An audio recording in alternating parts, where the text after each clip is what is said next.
Chapter 71. Extraterrestrials. Year 84, Month 10. Battles. It was inevitable that a battle would break out now that the Demon King is on this continent. The Demon King generated lesser demons like a Zerg hive, its minions gushed out in all directions. The nearby kingdoms attempted to defend and delay the inevitable, creating large armies to fight. Yet, the Demon King itself also has the ability to fire projectiles like the supercannon, so that curtailed any attempt to form up into a larger force. Thankfully, it didn't seem trigger happy. So, this month, my beetles and gang faced multiple medium-scale battles, at about 5,000 to 10,000 demons. Since it was going to be a battle of attrition, we mostly fought a defensive battle, concentrating my forces around my larger, giant attendant trees. This made the most of the aura effects, and helped minimize casualties. My beetles need a few months to replenish itself, so it's entirely possible for the demons to overwhelm my surroundings if I lose too many beetles. Still, we have communication channels, so Jura has been really busy, coordinating with other nearby kingdoms to fight defensive battles together. Lausanne was unhappy, though. Why'd the Demon King have to spoil my adventurer fun? It's too dangerous with the Demon King on our continent. But it was fine just a month ago. Well, it's hard to explain the erratic behavior of the Demon King. Or maybe it just seems erratic from our point of view. We, after all, do not understand or appreciate its thought processes. Still, more defensive battles, and despite racking up kills, I don't seem to be gaining levels. Which is really quite sad. The Demon King, of course, is headed for the site of the previous Demon King, and will probably attempt to summon something similar to the previous Demon King, if the news of the Astaroth copy is to be believed. So, we're going to have a mini rerun of the previous Demon King on our hands. Something that perhaps I have to deal with. Since I can handle a Demon Walker, I suppose in some ways, this is a good test of my own strength. Will I stand up to a mini Demon King? There's time to prepare. And so I intensify all my anti-demon preparations by stockpiling my anti-demon bolts and weapons. Yet, there's quite a bit of apathy amongst the general populace. To them, all this news is just like regular citizens watching a news channel on the television, talking about some virus or war in some faraway place. There's no personal relationship, so most of these regular folks don't feel a thing and they don't react to it. If I'm not a tree who regularly have to move my beetles to face these forces, perhaps I'd be like that too. Not my problem. Someone else will handle it. How do I get proactive people? Is there a way to let these people imagine they have control over things? It's clear by now that a part of it comes from the influence of the classes and levels, that people of a certain class have their mindsets influenced by the constraints and scope of those classes. So, if I want proactive, I need to give these people the right kinds of classes, which then shapes how they think. And so, I get the feeling like I need to shape my minions more actively, on top of helping them with leveling. So, I decided to grant some of my lesser grade classes more freely, and also even grant some of the Valthorns that Knight classes. The intention is quite simple, that is, if I have a larger population, I could then make a general assessment of the mindsets of those possessing different classes, and see whether there's any differences. I could run them through standardized tests in Dream Tutor and evaluate their performance. If the class really influences thoughts, then it should be something exhibited throughout the population, and not just individuals. So, on top of expanding the Valthorns previously to some 500 kids, I've segregated the newer pool of 300 kids into 3 groups. One with Knight class, about 100 of them, one with Ranger class, about 150 of them, and another 50 kids with Druid classes. If there is some kind of uniformity of thought processes, I think this is large enough to tell. Then, the issue that emerged was, we didn't have enough Knights to properly train the Knights. Get me some. I told Jura that, and so he had to put up a banner and notification hiring Knight trainers. Strangely, Knights tend to be a human kind of role, so it made some of the new Freaka Council peeps look and ask questions. But they don't dare to touch us. Some of the royals, though, saw this as an opportune to curry favor with us, so a few royal families quickly offered their Knights. Strange how even if I tried to avoid these royal politics, they always happen. So, which royal family do you want to pick? Quite a few volunteered their best Knights. I even heard about some of them. As a tree, I just want to grow. Why does everything have to do with people jostling for power? Sigh. How many can we afford? Probably 5. Then pick one from the 5 nearest kingdoms. Use the proximity as a basis. Publish and let the kingdoms know about how we chose the 5-2, just so that we don't seem like we're intentionally sidelining the others. Sure. They will ask for favors from us for this. Let it be clear to them that I will not owe them favors. They will make me owe them favors. Jura frowned. Maybe we should have made it anonymous. That won't work. Everyone knows we're the only institution with knights in New Freaka. The council has some knights, but not to the point where they need knight trainers. They'll be able to trace it from us. Ah well. I sighed. I spent a day or two mulling over it, and decided it's still better to get the knight trainers. It's good to get insights from other nations' military, there should be good points we can learn. Dash. Greater than the demons come for you. Their king is here. Less than I attempted, out of goodwill, to warn lilies. Perhaps I hoped to learn something from the interaction. I speculated that it, with its long age, must have encountered many demon kings in the past, and yet it survived, just like I did. Less than the bringer of otherworldly destruction. Greater than. Does it care, or does it not care? That's like a statement of fact. Less than let it come greater than. Greater than do you not fear it? Less than. Less than like fire. It is fearsome, but the rain will come greater than. Greater than what if the rain doesn't? Less than. Less than then it is so. Greater than. What should I say? Greater than the demons would rule the world then. Less than. Less than it would not be the first time, nor the last. Greater than. Oh shit. Did lilies just said that the demons actually won before?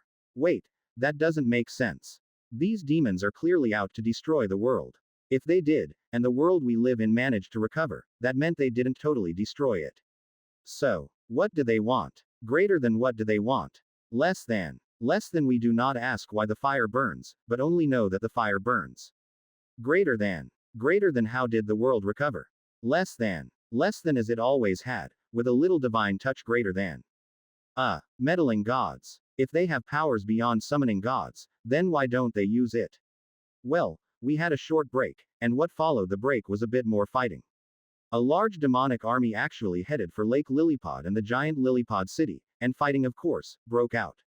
But the army mostly retreated back into the city itself, and then the lilies that connected the shore to the rest of the floating city just submerged, forming a moat. There was a walker too. Where did the walker even come from? Did the demon king just make it? Then massive lily bulbs appeared on the shoreline, and it fired seeds. The bulbs are like turrets. Cool. Greater than interesting defensive system. Less than. Less than pests greater than. Greater than why do you bother defending them, if you say they are fire that burns? Greater than. Less than life is meant to be a struggle, but if it is time to die, so be it. Greater than. So be it indeed. It's like a quasi-religious view of the world, like, believe in God, but tie your camel. The walker fired a shot at the city now floating on the lake. The city is drifting away, further and further. One of the lily pads flip up, together with all the buildings in it, and the shot destroyed the entire lily pad. I think all the people on it died as well. But one lily pad for the safety of the other 26,000, I suppose that's a trade. The walker fired again. And again, lilies sacrificed another lily pad to act as a shield. And this dance continued for a good hour, lilies sacrificing about 30 lily pads and probably a few thousand lives, but by then, the rest of the lily pad was now far away in the middle of the massive lake. At this distance, some of the shots were starting to miss, and just splash in the water. Yet the demon walker did not step into the waters. They aren't afraid of water, are they? The demon king crossed the seas, after all, and so did one of the walkers.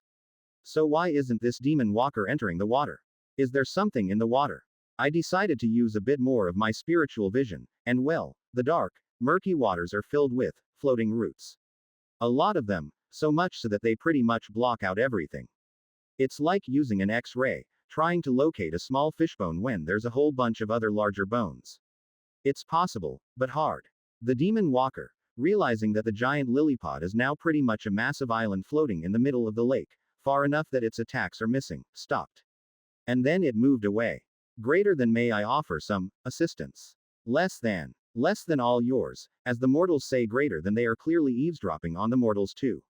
Otherwise it would not have known how to speak like them. There's a walker after all. Experience. I like experience. A distant proxy battle, by way of giant attendant trees, and so, I spawned 3 of them on the shores. They emerged from the ground with a massive rumble and shake, the ground cracked, and then 3 giant trees emerged. Greater than an interesting power, similar to our giant lilies less than. En route strikes. The walker, realizing that its foe is now the 3 trees, turned and started to shoot. At this distance, the giant attendant trees only have 30% of my strength, but I believe that's good enough. It attacked. My beetles emerged from the giant trees, fresh, newly spawned beetles. Only 1,500 beetles, but enough to distract and delay the regular demons, such that the walker's attention is focused on the 3 giant trees. It attacks. I use my wood shields. But at this distance, so far away, the 6 wooden shields I created crumbled easily, and then the blast itself made a big hole in one of the giant trees. But the giant tree didn't fall. I can still sense it, alive. The walker's hammered by root strikes. At this distance, it's not as effective as before. Darn. It's scratched, and there are small wounds here and there. I move on to use my super anti-demon root strikes. Even at this distance, they work a bit better, but not enough. The demon walker's still really quite tough. It fired another shot, and I activated 15 wooden shields this time, and well, it went through almost all of them. But it still blocked the shot. Nagay. It shot again. And this time, I couldn't stop it in time, and it broke one of the giant trees. I felt the pain. We felt the pain. I unleashed all the attacks I have in my reservoir, using up all my root strikes. It thrusted into the bottom of the walker like a constant barrage, its demonic shell cracked, and then in its dying breath, it shot out another attack. That second strike destroyed another giant tree. I felt that again. And somehow I felt really mad. It's like a part of me was cut off. And I didn't like that at all. But by now I was out of root strikes, and it would take a day or 2 for it to recover. Still, I was pissed, and I wasn't going to let the demon walker go. So, my vines and roots appeared, entangling it. It wasn't dead yet, but I wasn't going to let it run away from me. No. It killed 2 of my giant trees. 2 of me. I used my other skills. Everything else that I have. Fruit attacks, poison field, corrosive fruits, tree saps, constrict, and natural mana overwhelming.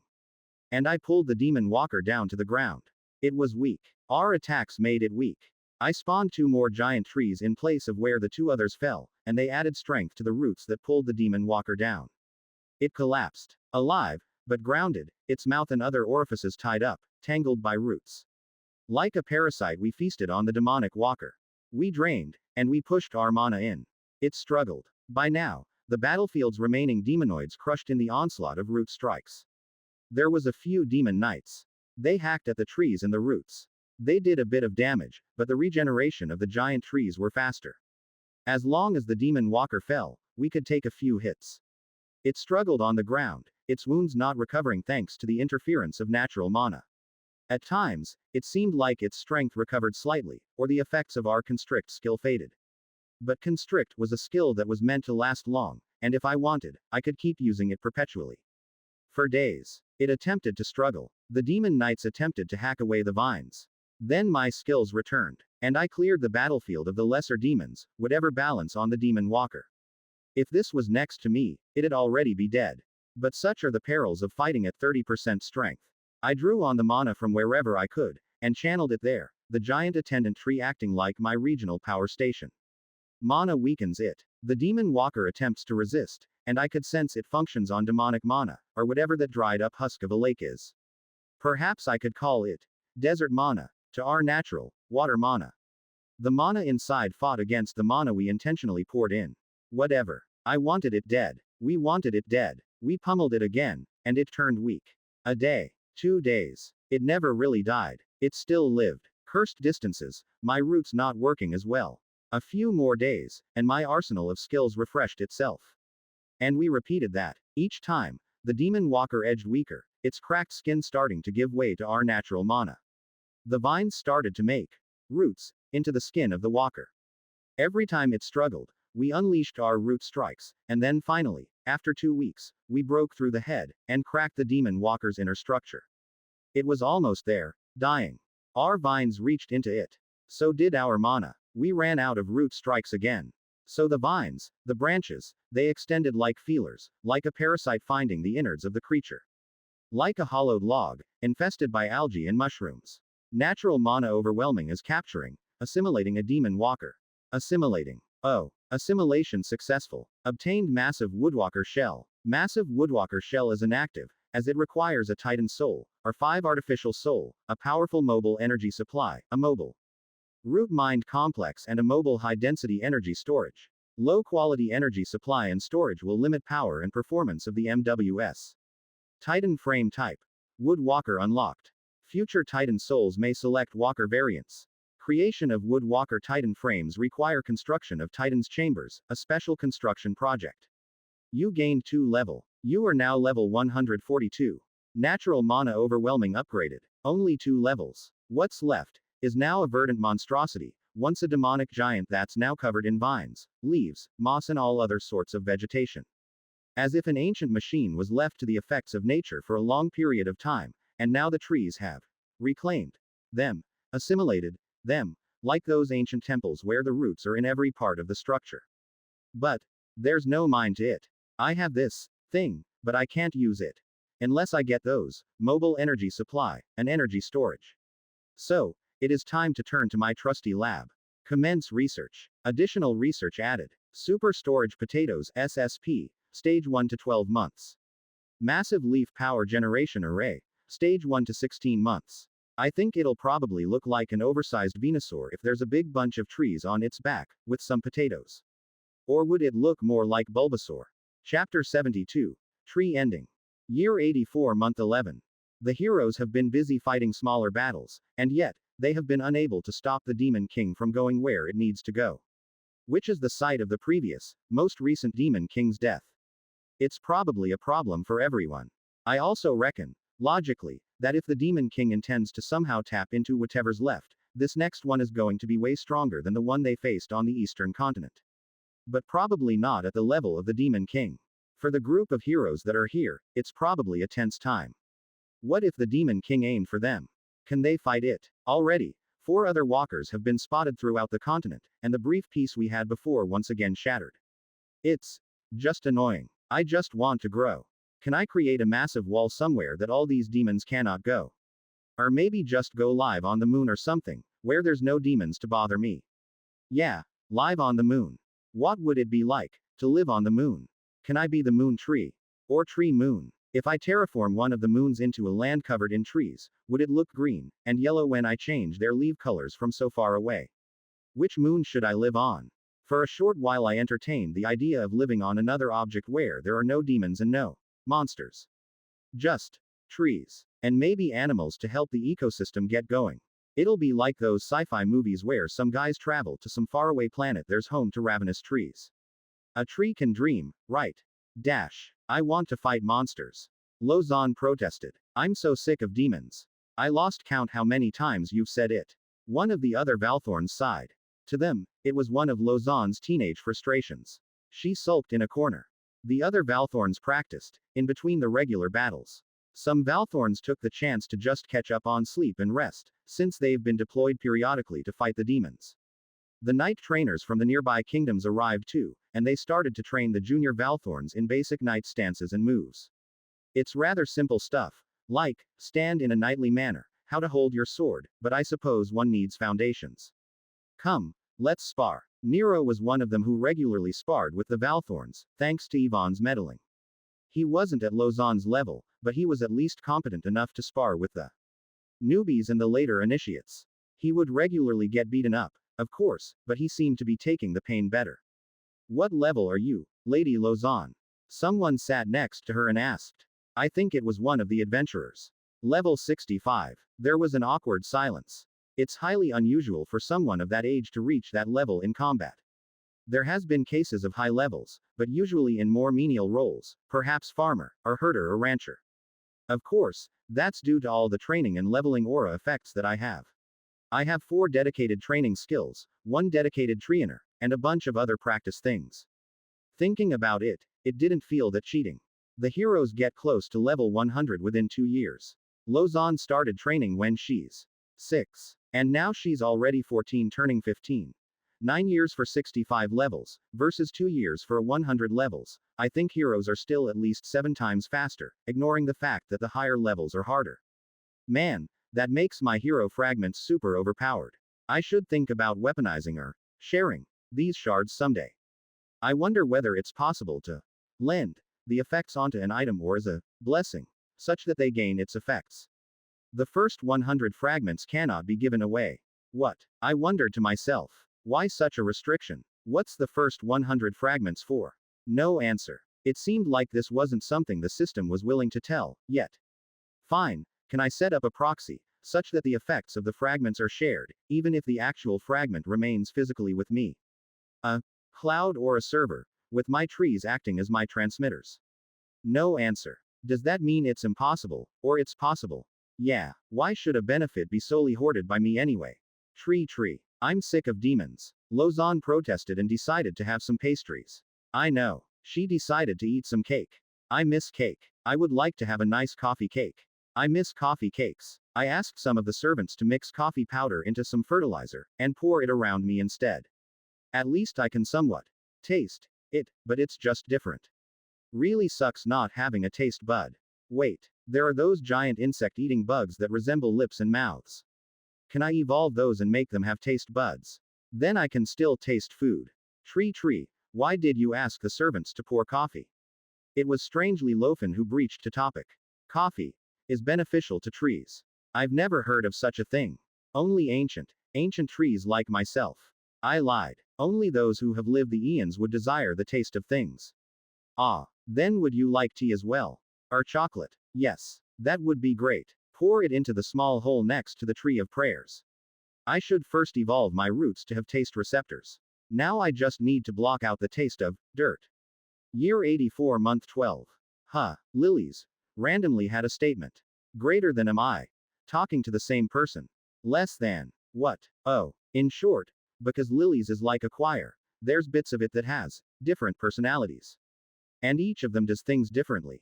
Greater than is their one in charge. Less than. I decided not to think about it. It's like I'm talking to a bunch of schoolkids and each of them have a word to say. Apparently the heroes had a skirmish with the Demon King. Somehow, they managed to escape the fight itself. But it was quite stupid of them. 3 against the Demon King. What were they thinking? At least none of them died.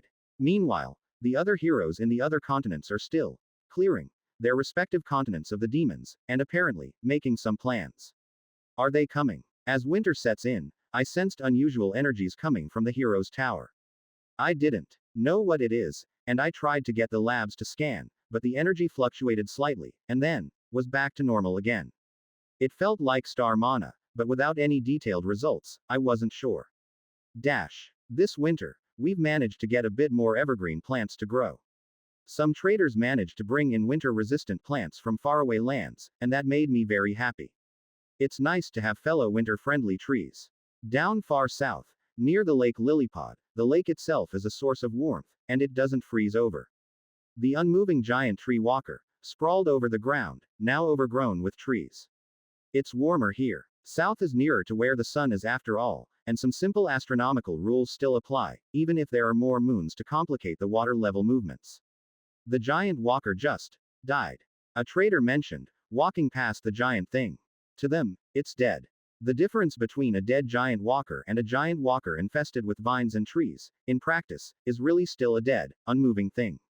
The king ordered that no one approach the walker though. The king referred to the elected ruler of the giant Lilypod city, truly, just the ruler of the humans. I suspect Lilies is in communication with him to some degree, but then, it's probably a secret it doesn't want to share. A few carts filled with corpses move past. And later, they dumped all the corpses into the lake. It's really quite fast that the walker is covered in trees, though. A trader said. They were just walking past my giant attendant trees. And these massive trees, they just appeared. Must be the Lilypod magic. Really? You think so? All tree spirits have the bloom effect. It's like a fact. One other trader said, I've never heard of a tree spirit without having some kind of supergrowing ability. Why would the giant Lilypod do such a thing? Maybe the giant walker's like super fertile or something. It does have a lot of magic in it. Really? I think this trader just says, really, all the time. I'm guessing. The trader laughed. A bunch of adventurers quickly pushed them on. Good sirs, please, let's get moving. Ah, yes. Escorts are still needed after all. Demons aren't over yet. I would like to visit a floating city for a change. I wonder it'll be more like Venice, or whether it'll be like those floating markets of Southeast Asia. Or is it more like living in some kind of floating oil rig? Dash. The demons kept up their attacks, but without the walkers, the regular armies aren't really much of a problem. That's the 30th demon elite I killed. Lozan complained. And no levels this time. Jura laughed. Maybe. You should let them do the fighting. You just help when they really can't do it. There was a bunch of other Valthorns, the strongest of them in their level 30s, a pretty good level for their age. Almost genius, even. Okay. Lozan realized she just said something that wasn't going to go her way. Try to play a leader role then, instead of the vanguard. Maybe you can get some kind of leadership class. Can't I just ask TreeTree for it? Stop asking TreeTree for everything, Lozan. A good champion doesn't depend on handouts. But heroes got their powers handed to them on a silver platter. Jura paused. True, but still, if you depend on someone else's power, it means you are not there yet. With how cold winter is, everyone's practicing indoors. We have plenty of space. Dash. Strategos found a magic spot. A large, dark cave was located on one of the mountains. It's further west, even further from the volcano. There were monstrous bats, large crab monsters. I sighed. Probably a black element location. Again, I honestly don't understand why my soul forges blue. I'm a tree, shouldn't I be green? But magic does what magic does, it is what it is. Is black, red and blue magic more common in this world? Should I still take it though, since I have one forest rod? But with the hero's power growing so quickly, their summoned armies already sweeping through many parts of the continent, destroying demons in the process, the odds of me locating a demon rod for capture is slim. Already, more rumors and news comes from the land beyond. That the heroes are able to call on units that are like super units, able to take on a demon walker single-handedly. That meant they could now attack the demonic forces on multiple fronts, expanding their force projection ability to counter the demon's reach. Have they passed level 100? It sounds like some of them did. If so, the odds of a final battle with the Demon King is soon. I want a super unit too. It's quite unfair that I have to get a heroic soul to summon a titan, and they can do it with level 100. The gods really loaded the die with them. Dash. Year 85 Month 1. A new year begins. It's almost 3 years since the Demon King has arrived, by my own clock, year 82 Month 2. This war has gone on for far too long. Everywhere, it's weariness. A sense of exhaustion in the people. Rumors of frustrations among the many kings and queens. What's taking the heroes so long to just get to it? Even me, I'm just tired of demons. For the past 4 years I've been battling demons throughout my domain. But there is also rising hope. It's going to end soon. The question that happens, inevitably, is when, and where it's going to end. And for most of the kings, how to avoid being collateral damage in the cataclysmic battle that occurs. The question of where is most certainly our current continent. The Demon King is finally at the site of Demon King, and predictably, consistent with the Astaroth incident, it summoned a demon. A demon shaped like a large airship. It didn't seem like the Demon King was intent on going anywhere else. It wasn't moving, and instead, it stopped, and released a massive energy blast that incinerated the surroundings of the former site. What was once a crater, turned into a larger one. And we all felt it. A strong energy that pushed back against my auras. A kind of energy so dry, that I felt like it's attempting to strip my mana away from me. The tower vibrated, its divine energies triggered to create a shield, and even then it felt the tower pull, demand energy from the surroundings to reinforce itself. So strange. But it was a taunt. Thanks to that unidirectional wave, we all know where the Demon King is. Like a blazing fire, all we have to do is follow the warmth. It calls out to them. The Demon King in the image of the previous one. I can almost feel the words that it meant, through that wave. Come, heroes. Time to settle this fight. Dash. That energy wave triggered magical defensive spells, like how lightning sometimes triggered alarms. Even in New Freaka, some simple enchantments, like door reinforcement spells, or enchanted weapons made unusual sounds and had strange shapes appear on them. And the hex. The residual hex that's now pooled together, cordoned away from the general masses. They reacted strongly to the wave. It wasn't absorbing it, but it didn't like it at all, and a strange, purple-ish glow appeared over them. So, it was time to bunker up or run away. Some of them choose to travel further away from it. It's a sensible choice. The Demon King is taunting the heroes to go to it, but at the same time, it's a signal to everyone else to run away. Which many did. For those that didn't, or couldn't, we bunkered up.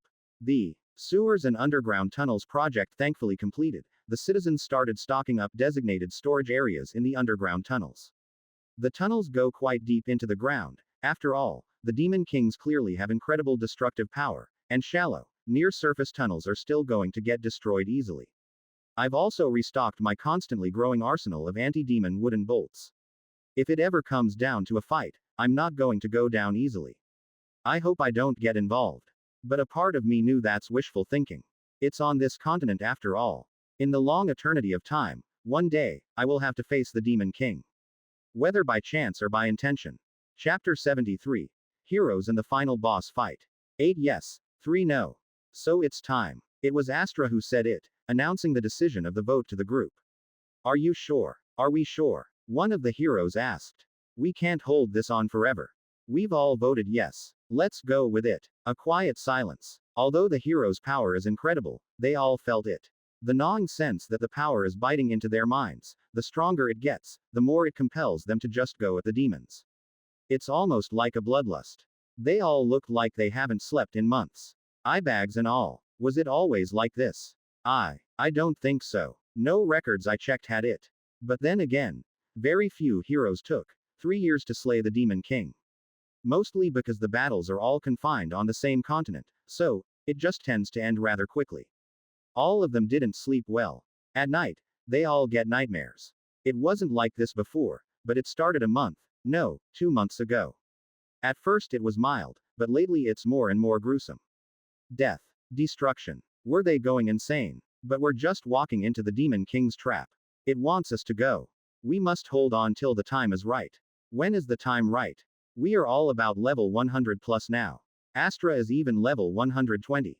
We can't wait forever. We've discussed this many times, and it's time. It's waiting for us, and I think we should take up the challenge. Some of them kept the thoughts to themselves. Harris, too, had nightmares. So much death. The slaughter of cities. The sacking of so many kingdoms to the demonic hordes. But why? Why? So, the plan is, using the existing tower network, I'll do a mass recall, and that will teleport every one of us to one of the towers. Harris, Mireille, Becky, let us know which tower is the best. I'm guessing the Demon King knows and consensus, based on how their walkers and supercannons behaved, so honestly, the nearest tower would be the best. The nearest tower is not functioning. It's too near and the demonic wave it emits has shredded the tower. Mireille explained. There's a tower near Nung's capital. We'll use that. Alright. Will you all be there? We're somewhere north, but we are headed down. Before that, Harris, we heard you attempted to fight the Demon King. You didn't tell us about that in our previous call. No. It's more like it. Mireille, Becky and Harris looked at each other, wondering who should explain. So, one of them were impatient. Truth be told, all of them were edgy. The lack of sleep and nightmares made everyone rough. Already, there were dissatisfaction with each other. Harris heard that even the previous heroes had conflicts. People after all never worked together perfectly. We kind of just found it. It attacked us, and we fled as fast as we could. How strong is it? Strong enough. Harris didn't want to say too much. Didn't try to fight it. One of them asked. Who knows? You could win. So far all the demons we've faced were talked about as incredibly powerful. But now our summons can take them on. Maybe this Demon King's a chump too.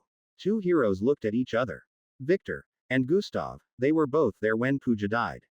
It was an accident, in a way. They made a mistake, and Pooja was in the wrong position. They wanted to say something, but somehow both didn't say it.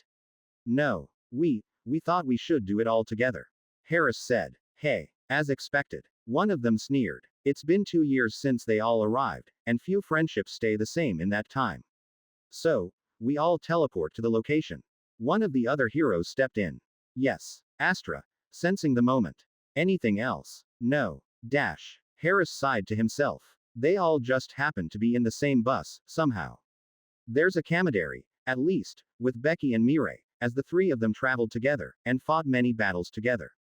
But none of that with the other 9, no, 8 heroes. They were not close to Pooja, and honestly, when Pooja died, the 3 of them didn't really feel anything. No, Actually, all they felt was a very, very strong desire for revenge. To get back at the demons. We need to think. Tea? Mirai asked. Yeah, I need that tea now. All three of them huddled together. Some dried tea leaves, and they made a brew. Ginger flavored, somehow. There's some ginger leaves mixed in. They all had a sip of the new freakin' tea leaves. And felt their anger, their craving to fight subside a little. Okay, let's discuss what we heard. All of them are going to port in, and we're going to fight the Demon King. Absolutely a trap, Becky said, taking another sip. The smell of the ginger is in the air. Astra has a point, we can't avoid this forever. Even if it's a trap, they don't seem to be in any state to resist the effects of our powers. Even this tea's effectiveness weakens with each level we gain. Harris sighed again. Somewhere, a squad of heavily armed shields are fighting demons. He can feel it, and Astra's mind link will help. We've never tested it. We're placing too much trust on a skill that supposedly will make us work seamlessly. They seem to believe the skill will do what it says it does. And no evidence so far refutes that. So, I reckon it will help. Harris, Becky and Mirai shared a glance. A lightning elemental was roasting a few chunks of meat. The lightning helped to char the skin a bit, giving it a bit of a crisp. A metallic suit of armor chopped some vegetables, and a small goblin-ish creature is peeling some meat of some shellfish. There's a camp behind them. They've been using their summons for all sort of chores, such as carrying camp gear. All powered by star mana. Star mana's an amazing thing. It lasts long, and just a bit could sustain their summons for almost a week, longer for their smaller, menial summons. So we're still going with the plan, then. Mirai said softly. It's our best shot. Even with all these random factors remaining, and the rest of them clearly can't wait anymore. Any longer we'd probably fight each other. At least we can finish whatever we were brought to this world for. Harris sighed. He was explaining it more for himself. He's hardly convinced it was the best idea, but in the end he still voted for it. It's like being forced to swallow a bitter pill to not die. Becky refilled her cup of tea. Well, Harris is right. It is our best shot. Harris finished his meal, and then took out what resembled a forge. 2 lightning elementals and a fire elemental helped him with his forging. Truth was, Harris scouted the Demon King. Whatever Lady Mika left behind, made him wonder whether there's a trap. The previous group of heroes fell for it, and here they are, walking right into it.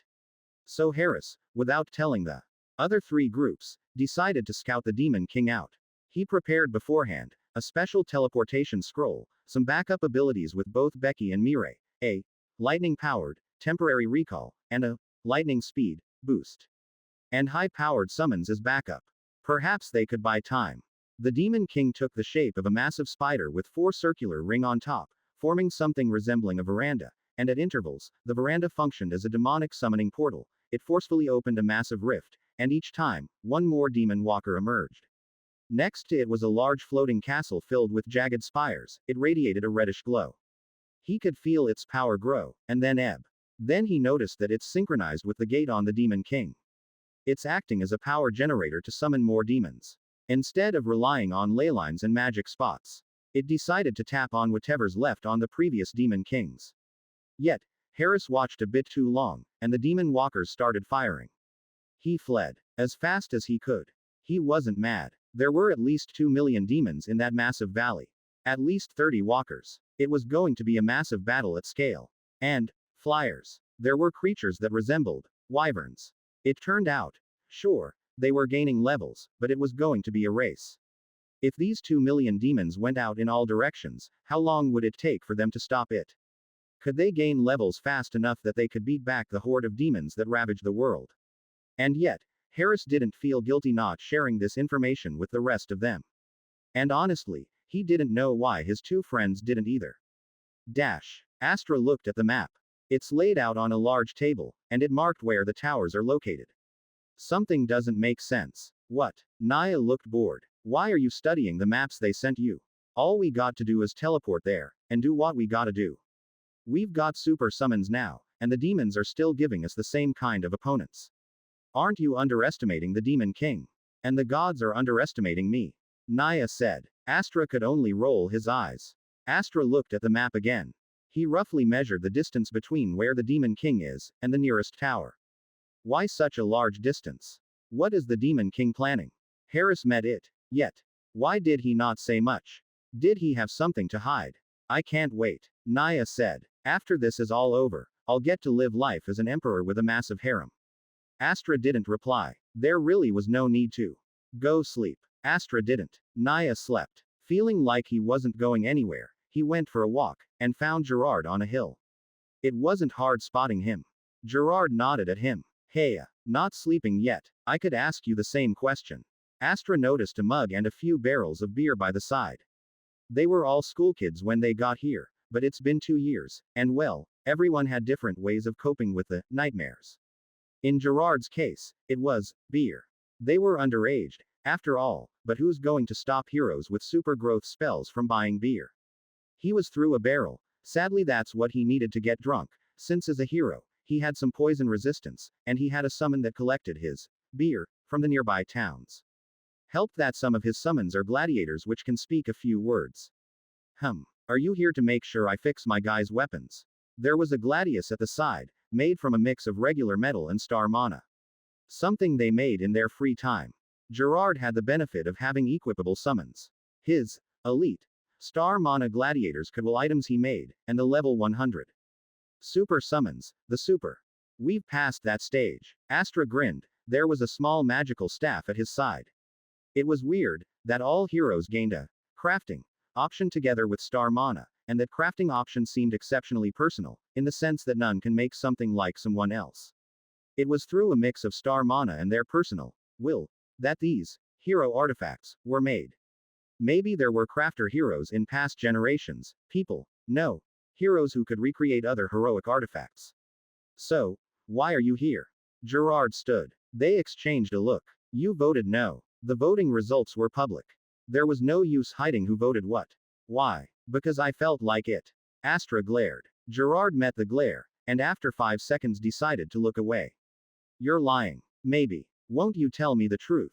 The Demon King's not far away. We should go in with our eyes wide open. Gerard looked disgusted. Must everything be the Demon King? Every time I get drunk, the only thing on my mind is, why is everyone just talking about the demons all the freaking time? Because that's why we are here. Fucking twisted logic you got there. Why did we accept this task so wholeheartedly anyway? It's not as if demons did anything to us. But they did so much to the land. How do you even know if they are real? If any of this is real. It feels like it, and that's good enough. Real or not, the wrongs must be righted. Again with that twisted logic. But you know, I had to vote no. Even if I knew all of you would have voted yes. Then tell me, why? Because Naya's overconfident in his skills, you are overconfident in your skills.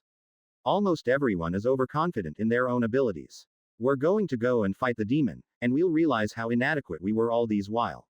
We've reached level 100. So, is there a rule somewhere that the Demon King is a level 100 threat? Why not level 200? How do we even know level 100 is enough? Because it's 3 digits instead of 2. Because of a feeling you all feel, and that nagging, screaming pain every time you sleep. Astra paused, and suddenly, yeah. Why did they feel it is enough? Just because the demon walkers are now easy, does that mean they are ready for the next level, the king itself? What if the gap between the king and walkers is massive, as it should be? Yet, that moment of discomfort and insecurity didn't last. Like a candle in the wind, it went poof. There's 11 of us, and the Demon King's predecessors has clearly killed many of them. And there were survivors. Many kingdoms have a hero in their lineage. No glory without some sacrifice. Don't you want to be king? Gerard looked disgusted. That's what we are, We come here, defeat a demon king, and then go on and make a fuckton of babies and leave our magical weapons for them. Well, Astra wanted to say yes. But he knew better. Our alliance lasts up till we kill the demon king. We're not friends after that. Astra shrugged. It's really optimistic to expect 12 kids in the same bus to somehow stick together for 2 to 3 years. That's all we need. A week later, they all teleported to the site. It's a secluded tower located on a mountain. There were subtle mana flows in the ground that helped amplify the tower's energies. Astra was first to arrive, and he activated the global recall. That brought the rest of them there. It's much stronger here, its presence. The heroes looked at each other.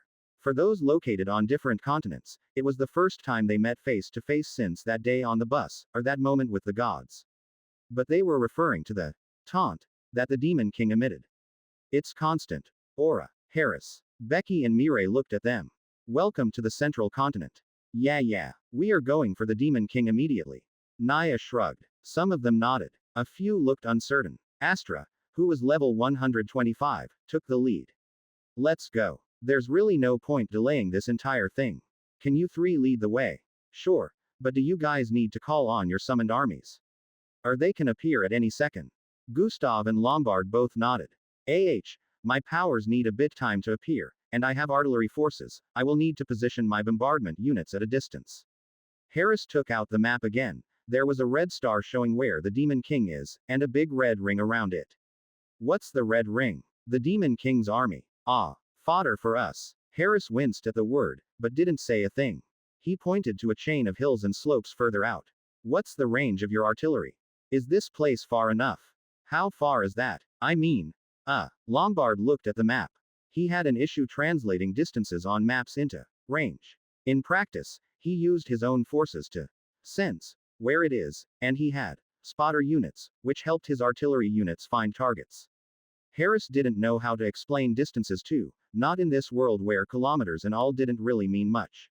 They didn't have measurement tools. What was one day's horse ride away, and was it even universal? Different horses travel different speeds, what more for those with riding skills? Never mind, use the Demon King's aura as a gauge. Astra intervened. Let's move. Feel free to break off to set up your forces. Gustav the Golem Master and Lombard the Cannoneer nodded. Sure. It wasn't hard to find a Demon King that's actively transmitting its presence to the heroes. And stranger still, that none of the kingdoms attempted to hex bomb the Demon King. In fact, the hex bombs mostly stopped once the heroes got their groove going. After all, why sacrifice lives when the heroes' summoned units can fight walkers for you? The Demon King warped the terrain with it right in the middle. Its large, massive legs embedded into the ground, drawing mana and energy from the planet. In a way, it resembled an extremely large oil rig that pulled that mana, and then used it to produce walker after walker. The floating castle next to it also generated mana and fed it to the king. When the heroes first saw what they were up against, it was a mixed reaction. Those overconfident ones merely grinned. No matter how many of these fodders they make, it's not going to stop us. Some felt this validated their choice, that it was time to fight the Demon King anyway. Delaying it was not going to solve the problem. And those who voted no, in their minds, this was the moment that made them feel like it was always inevitable. It's either they fight the demons, or the demons destroy the world. It was a game, isn't it? It's waiting for us. Let's not keep it waiting. Astra nodded, and he triggered the star mana forms. Around him, phantoms started appearing and they charged into the horde of demons before them. Astra's body itself coated by a white sheen, as if he was a divine being here to bestow divine retribution. Thousands, tens of thousands of phantoms appeared. A one-man army, and it ripped through the regular demonoids like paper. The walkers, some 150 of them towered across the battlefield, and they started shooting their energy blasts. They were always in position, and the quiet skies was ripped by the thundering shots. Each of the heroes summoned their forces. Tens of thousands of summoned creatures, almost 100,000 summoned creatures magically appeared from portals, as if it was a scene from Endgame. One of them, of course, had to quip. We're in the Endgame now. And this is our final battle with Thanos. I hope not. I don't want one of us to die. If only one of us die, that's a win. Gustav summoned massive golems, 15 of them, each as large as a walker, and with powers no inferior to it. Magical, yet mechanical constructs, they resembled giant-sized Ant-Men fighting the massive leviathans when they wrestled the walkers. Lombard had self-propelling railguns in the distance, and they matched the walkers' energy blasts. Each hero brought their own type of special armies. Harris had walking shield generators that deflected energy blasts, protecting summoned units from the enemies. For close to 2 hours, the entire crater was engulfed in battles, as demons and the summoned creatures clashed. Still, the demonoids were never able to hold back the heroes' forces, even if they thinned them greatly. Even if giant demonic wyverns ripped the summoned railguns to shreds, there were always more summoned units. Yet, the Demon King remained unmoved in the middle. All it did was concentrating its power on its throne, its massive legs unmoving. Above, its massive gate-like horns, 8 of them, a rift right in the middle of that cavity. As they got nearer, they changed targets, and they started to attack the Demon King's massive body. Those attacks met a massive energy barrier, the railgun bolts vibrated and rippled on the barrier like a rock that dropped into a lake. Their summoned units gradually gained an upper hand. The overconfident heroes started to feel vindicated. The Demon King's army was nothing much after all, not much before 11 heroes and their combined armies, complete with all the stacking auras each of them had. Yet, the Demon King didn't move. Nor did the shadow of the former Demon King. The rift changed color. The heroes attacked, again, at the barrier. The barrier held on, but it was cracking. Small holes started to emerge, and some summoned units got close to the Demon King's legs. They attacked. The rift turned red. Naya, the archmage with an army of summoned water and ice elementals attacked, raining ice on the battlefield. He too was enveloped in a sheen of white bluish light, his magical longstaff had a dark blue crystal. The Demon King's army was down to half, and almost all the demon walkers, elites and generals were down. The fodder, surprisingly lasted longer, because there's just so many of them. But they are fodder. Truly, only the Demon King itself mattered. The rift turned a darker red, almost maroon. Is it going to fire? Harris looked. A massive ice blast finally cracked the barrier. The heroes' units were cut down to less than a quarter now, but it was now between them and the king. This was why they saved Star Mana. The gigantic golems attacked the unmoving Demon King. Its massive body resembled a castle that didn't move despite the attacks. That's not to say the golems' attack were ineffective. They worked. There were small wounds and scars where the golems attacked. It's just that the Demon King was a monstrous thing, a city in a creature. From a distance, its present form resembled a massive spider with super thick legs, and another upside-down spider on the top. Its legs represented the horns that created the rift. The heroes attacked. Their summoned creatures damaged the Demon King. But it's too slow. The rift turned purple. Then, in a short flash, it shot out a thick purple beam that cut a massive gash in the ground, and all the way till the horizon, destroying everything in its path. And one hero stood in its path, her body burning from its purple flames, and then she fell into the gash below. She died, and all her summoned units vanished with it. All the heroes felt a surge of anger, as they lobbed more attacks. There was no need. The rift is gray again. This time, the floating castle moved to attack, firing smaller red beams from its many spires. Who was that? Harris shouted. They were all spread out in the battlefield, their forces made everything messy. Astra checked his status. He was like the chat administrator who could see who went offline. Quote. Simone. What? Those from the same place felt some loss. For the rest of them, it was just a name. The Demon King was before them, and now this thing was attacking them. It tore through the stronger summoned units easily. Focus on the Demon King. There's still 10 of us, and that rift takes forever to charge. We can win this. The rift turned orange. You fucking jinx of a mouth. Naya cursed, as he lobbed spell after spell at the Demon King's body. The Demon King's body had cracks, but it's like ants making microscopic cuts on a giant elephant. Sure, there are cuts, but it's going to take a while for it to take down the giant. Get rid of the floating castle. Spells flew. Golems, railguns and lightning blasts zapped the floating castle. Slightly smaller than the Demon King, and clearly less sturdy, each attack made it wobble in midair, and the red beams tend to lose its path. The rift was still orange, but it was getting darker. More cracks appeared throughout the massive body of the Demon King. Even the gargantuan golems looked like little children trying to fight with an adult. Some of the heroes concentrated fire on the floating castle. A shadow of the former Demon King, it was hardly as strong. No, it was perhaps only a quarter of its stats, and so, the hits got to it easily, and the floating castle crumbled then crashed into the ground below, exposing a round red crystal. The rift was red. Harris instantly felt danger, and quickly activated all the summoned shields he could gather. Watch out for that thing! He shouted. The red crystal vibrated. A golem lifted it up, and flung it as far as it could. The rift was dark red. The fuck? Why is the color changing so quickly? Ain't a final boss without some ASS pull, you know. This is probably one of it. A golem punched one of the legs, and the leg finally, after receiving so much damage from the army of summons around it, finally collapsed. The rift was still dark red. And then, it released a shockwave of that dark red energy, scorching through most of the summoned units, destroying them instantly. It also destroyed many of the lesser demons, but by now, there were no demon walkers left. The wave smacked right into the hero's protective items and shields, but one of the heroes was too near, and couldn't react to it time. The wave burned him, and he flailed like a man on fire, the reddish fire got past whatever protection he had. Naya attempted an ice blast to negate the fire, but it didn't work. It seemed like the fire found a life of its own, somehow it wouldn't subside. Healer. Despite the massive distance, healing was still entirely possible. The healing dedicated hero still has a tremendous cast range, and could instantly activate healing. The fire didn't go away, but the wounds recovered instantly. Yet, the rift was still red, and then a second blast went out. The healer had to put up a shield. The burning hero was still too close, and the second blast turned him into ash. Fuck. The healer cursed, and the earth rumbled.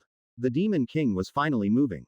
Even if one of its legs was broken, it still had 7 other legs, and the 2 red energy waves incinerated most of the summoned units. So, the battlefield was quite clean. Just the surviving 9 heroes, 1 Demon King, and some of their summons. Anyone have summons left? Astra asked through their live chat. At this distance, it wasn't hard to maintain some kind of VC function. Or should we focus on defense? I still have star mana, but I think we should restrict summons to higher tier 1s. Those can take 1 shot. 2 gigantic golems remained, but the red flames enveloped them, and they slowly melted them. Some gladiators too were around. They had the benefit of having star mana artifacts that allowed them to tank the wave. The Demon King moved rather slowly. It was pulling out its massive legs embedded deep into the ground. Each leg left a deep hole, and as it lifted its body up to walk, they saw something resembling a mouth for the first time. Located at the bottom of its body, it looked like the central part of an octopus, only made with demonic matter, and it glowed in various colors. And there were smaller mouths. They were open shields. They all felt it, and all the mouths spat out a red fire, coating everything beneath the Demon King in an inferno. This time, the already damaged golems crumbled and turned back into nothing. We need to skip our summons. But then what's the point of all our army skills? It's just to get to this point. Then it's fucked. Well, except for the ranged magical railguns who, thankfully, was out of range of the initial blasts. 2 survived, and they could continue bombardment. Still, the damage it dealt was minuscule. Well, the Demon King did take damage from the earlier attacks, and throughout its massive body there were wounds and scars. Concentrated attack. Use star mana forms. Harris yelled out. In his mind, he wondered why did the notes talked about using star mana forms to fight the Demon King. Let's get on its body. There should be cores we can attack, rather than try to take on the entire structure. Good point. Naya waved his wand and an ice sheet levitated him up.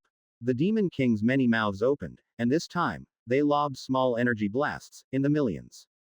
They rained down on the heroes below, attempting to delay the heroes from approaching its main body. Did this Demon King take notes from bullet hell or something? Layers on layers of ice shield appeared, blocking the little blasts. We made a mistake. We should have just gone for the main body right away.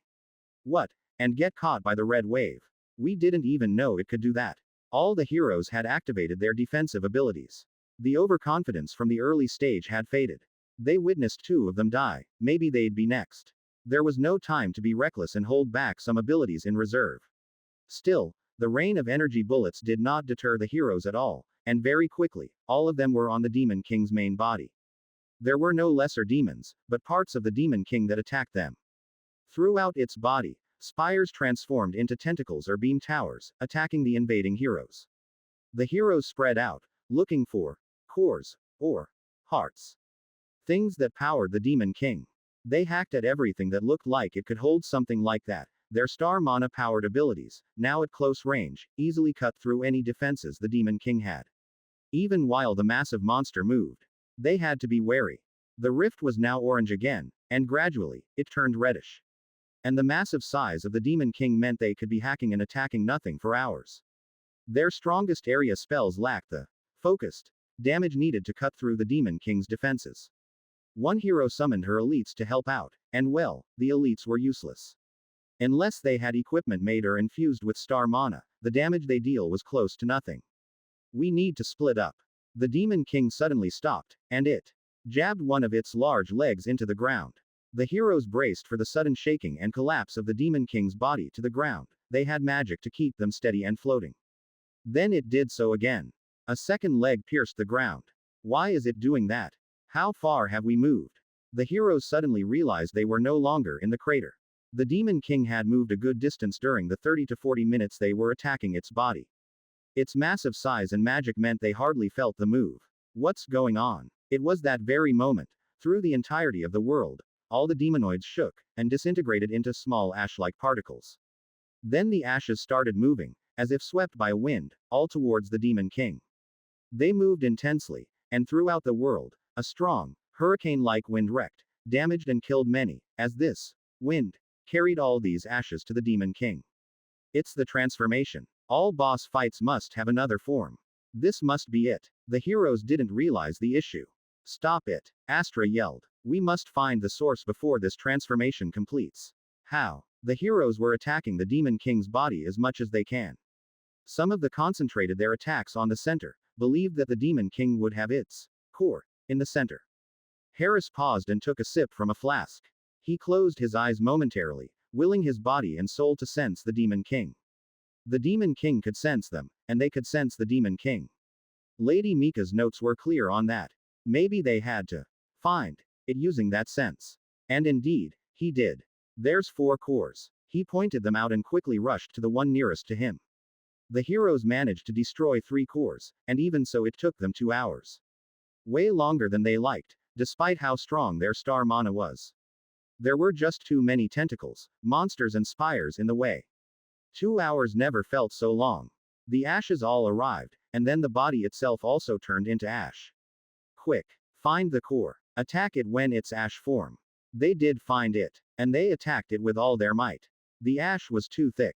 After all, it was a mass made from all the demons generated throughout the world. The ash formed together into a large sphere. It floated in the sky as if there was a dark moon. Its massive size turned day into night. The heroes attacked relentlessly, hoping to interfere with its transformation. The sphere split into 10 smaller spheres, and 9 of the spheres transformed into humanoid-shaped warriors. The heroes wondered why their attacks failed to stop the transformation. The last sphere transformed into a grotesque massive demon rod. It was as large as a tower. And it then jammed deep into the ground. Don't stop. Astra yelled. There were 9 of them, and 9-feet demons. That rod must be the core. What they saw then, the very earth itself transformed into an unnatural terrain. The demon rod is a scaled-up, Demon King version of the demon rod. They also saw something strange. Spirits of their 2 fallen comrades, bound by the Demon King rod. It siphoned energy from the 2 glowing white spirits, and it pulsed. With each pulse, the demon rod gains power, and spreads its influence further. The heroes didn't have to ask much. They understood it by seeing. They had to stop it. The Demon King wanted their souls for energy. And the 9 demons stood in their way. Oddly sized just like them, they resembled humans. All of them had 2 hands, 2 legs, 1 head, all in human-like ways. And each of them held a different weapon. They were gray, unlike the usual reddish-brown the demonoids had. The heroes attacked. There's not much to talk, even if they looked human. And these 9 demons matched the heroes for it. At first, they felt the presence of the Demon King spread further and further in the ground, and simultaneously, the environment around them started burning with a black fire. Demon fire. They've seen this. They were briefed of it. The 9 demons kept up. Somehow the star mana wasn't as effective on them as before, as if they were made of something else. The heroes, exhausted from their earlier long battles, found themselves digging as deep as they could to stand up to them. Some of the heroes did better. Those proficient in close combat, like Gerard, was the first to stab his star mana sword through one of the demons, and the demon turned into ash. 8 left. And then one of the demons stabbed its rapier into Naya's chest, and instantly, Naya started to turn into ash. 8 of them left. The 8 gray ash demons seemed to take their attacks as if they were just regular adventurers. A part of them wanted to ask, how? But the adrenaline and exhaustion meant they just kept fighting. The heroes were leading. Those focused on close combat, Gerard and Harris, started gaining an edge. They defeated 5, and lost Helen, Gustav and Lombard. Only 5 of them left. Harris, Gerard, Astra, Mireille and Becky. And 3 ash demons left. The ash demons' power waned, and that's when they realized the Demon King couldn't keep maintaining them forever. They killed the 3 ash demons, and turned their focus on the massive rod. They had to break it. They all felt it, the scream and wailing of their comrades being drained, unable to move on. The earth itself tried to resist the demonic influence, but powered by the hero's star mana, the earth couldn't hold it back. The corruption had spread as far as their eyes could see, maybe even further. Maybe even some of the cities would have seen the demon flames, because the entire skyline was just black fire. The battle against the ash demon took too long. 3 hours, maybe 4. The sky was already dark, but because the demon fire was everywhere, they didn't realize it. They pulled their power together, exhausted as they were. They didn't know how much star mana they used, and by now, it felt like they've went past their reserve and some. They didn't even know how they managed to use that last attack and destroyed the Demon King Rod. Demon King Sabnok has been slain. But the corruption was not going away. And the corruption had spread almost half of the entire central continent, with it, that half rendered nigh inhabitable. New Freaka was well within the range of the spread. Chapter 74. Calamitry. Year 85 Month 1. It was coming. We could feel it in our roots, our trunks, our bodies. Every bit of us, we felt it. As if the earth itself cried out for help, and none of us could do anything. There was a tide out there, in that distance, and it came so quickly. So very quickly. All at once, the soul realm was flooded with deaths. Something had spread throughout the continent, and deaths. I could almost feel it, the entirety of Nung burned up and destroyed. Barsoom, gone in a flash. It happened so quickly, as the earth itself rotted and turned into this demonic thing. Our extended subsidiary trees felt it first, its presence rushing in, and rather quickly, those distant subsidiary trees burned almost instantly in the dark demonic flames. The giant attendant trees too, started to burn, but they are stronger, and they share more of our powers, and so, they never truly burned. Instead, they resembled my past, when I was a small stump, engulfed in a black flame, but not dead. It spread quickly, and it's amazing how quickly it did. But we had no time to think about that, because we felt death everywhere, and we felt like pebbles on the beach, watching a tsunami come in. All we could do, is stand our ground and face it. Everyone, the best place now, is to get as near me as possible. Into the woods. We spoke to the elves and everyone, and they ran as fast as they could. One by one, I lose my link to my faraway trees nearest to the Demon King. It's as if I was playing Stellaris and some unknown extra-dimensional disaster started swallowing up all my stars. And it happened so quickly. We had maybe half an hour at the rate the corruption was expanding. That was our guess. Maybe it would slow down because of the area covered increases squared the further the corruption goes, and so the same energy wouldn't be able to corrupt as many places. And it was coming through the ground. Don't go underground. What? No. The best place now is above ground, and watch for things coming from beneath. What's even happening? One of them asked, but Jur is trained enough that he doesn't question me all that much. Batch by batch my trees disappear in a flash, but indeed, it was slightly slowing. But not by much. The fires and the corruption burned so quickly, that I hardly got a view of what's going on. I placed a large wall of subsidiary trees and giant attendant trees as it approaches. I wanted to see how they performed. It's literally like the earth itself was rotting and burning simultaneously, and the wall held just a short second before it too overwhelmed my trees and burnt them. Shit. There was a whole load of madness and chaos, as some people did as they are told, but some didn't. They ran for the woods. I hoped that having a huge number of trees mutually reinforcing the aura would somehow slow it down or stop it altogether. I tried again. It was getting much, much closer. The demon's presence was like a wave, it pushed closer and closer. It's still not in the valley yet, but maybe 10 minutes to impact. Tell everyone to prepare for fire and in the earth cracking. Those who managed to run into the woods did so, and we mentally braced for impact. The trees lasted longer. They didn't burn as quickly. 5 minutes. The trees right outside the valley burned. We could see it coming. A black tide and a sky filled with black flames. It's coming into contact to my own roots now. And it didn't burn much. I pushed my mana into the ground, into my roots to strengthen them, and tried to hold it. Like a rock in a river, this foul energy attempted to sweep me off, attacking my mana-strengthened roots. At first, I managed to hold on. New Freaka was still fine, for now. But the waves kept coming. 20 minutes, the dark energies from somewhere kept up its pressure on my roots, and it even spiked and ebbed in waves. We are now like an island in a sea of corruption, and this tide threatened to sink us as well. The wave was relentless, and gradually, my mana started to wane. A crack appeared, and with it, a huge crack appeared in New Freaka, and fire shot out of the ground. Some of the houses caught on fire, and some of the citizens died there and then. It was screaming. For many of them, it's a sudden change, because a while ago it's still clear skies and a sunny day. I tried to pull as much mana as I can, hoping to resist it, but the corruption was strong, and constant. Even so far away, another crack appeared, and this time it torched our underground sewers. I think it got a few more people who didn't listen to instruction, but I didn't have time to focus. TreeTree. Jura shouted. We're trying to hold it back. This is our immediate vicinity, and the Demon King's corruption is still so strong. How? No time to theorize, though. We focused our efforts on stopping the corrupting energy. Feels a bit like a wooden dam that's cracking. And more cracks, and another part of New Freaka burns. Then the corrupting energy surged. It hit the wall, like a massive wrecking ball, and in an instant, 1/3 of New Freaka was in flames. There was screaming and shouting everywhere.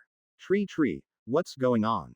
Demon King. That's all I could answer as I tried to push back at the energy. Why did it surge so quickly? I didn't even have time to see what happened to all the elves. The corrupting energy surged again, and more, no, it burned more of New Freaka.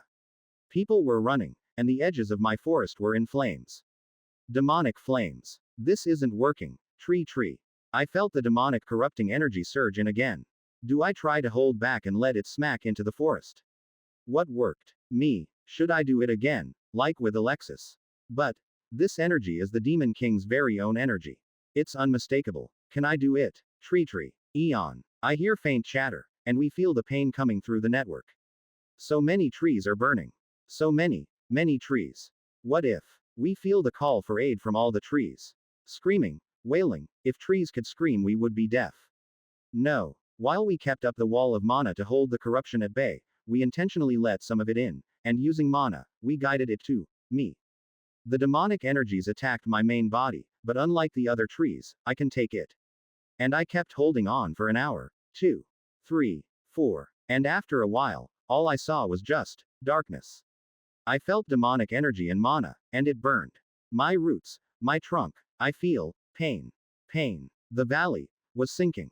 The corruption, taking the form of the Demon King's mana, was unable to break through our walls, except at the funnels where the corruption was instead drawn to me.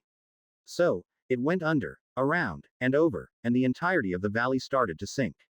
I didn't know how long that was, because the pain from the Demon King's corrupting mana messed with my already distorted sense of time. I wasn't even sure I was awake the entire time, in between feeling like I was like a chicken roasted over an open fire.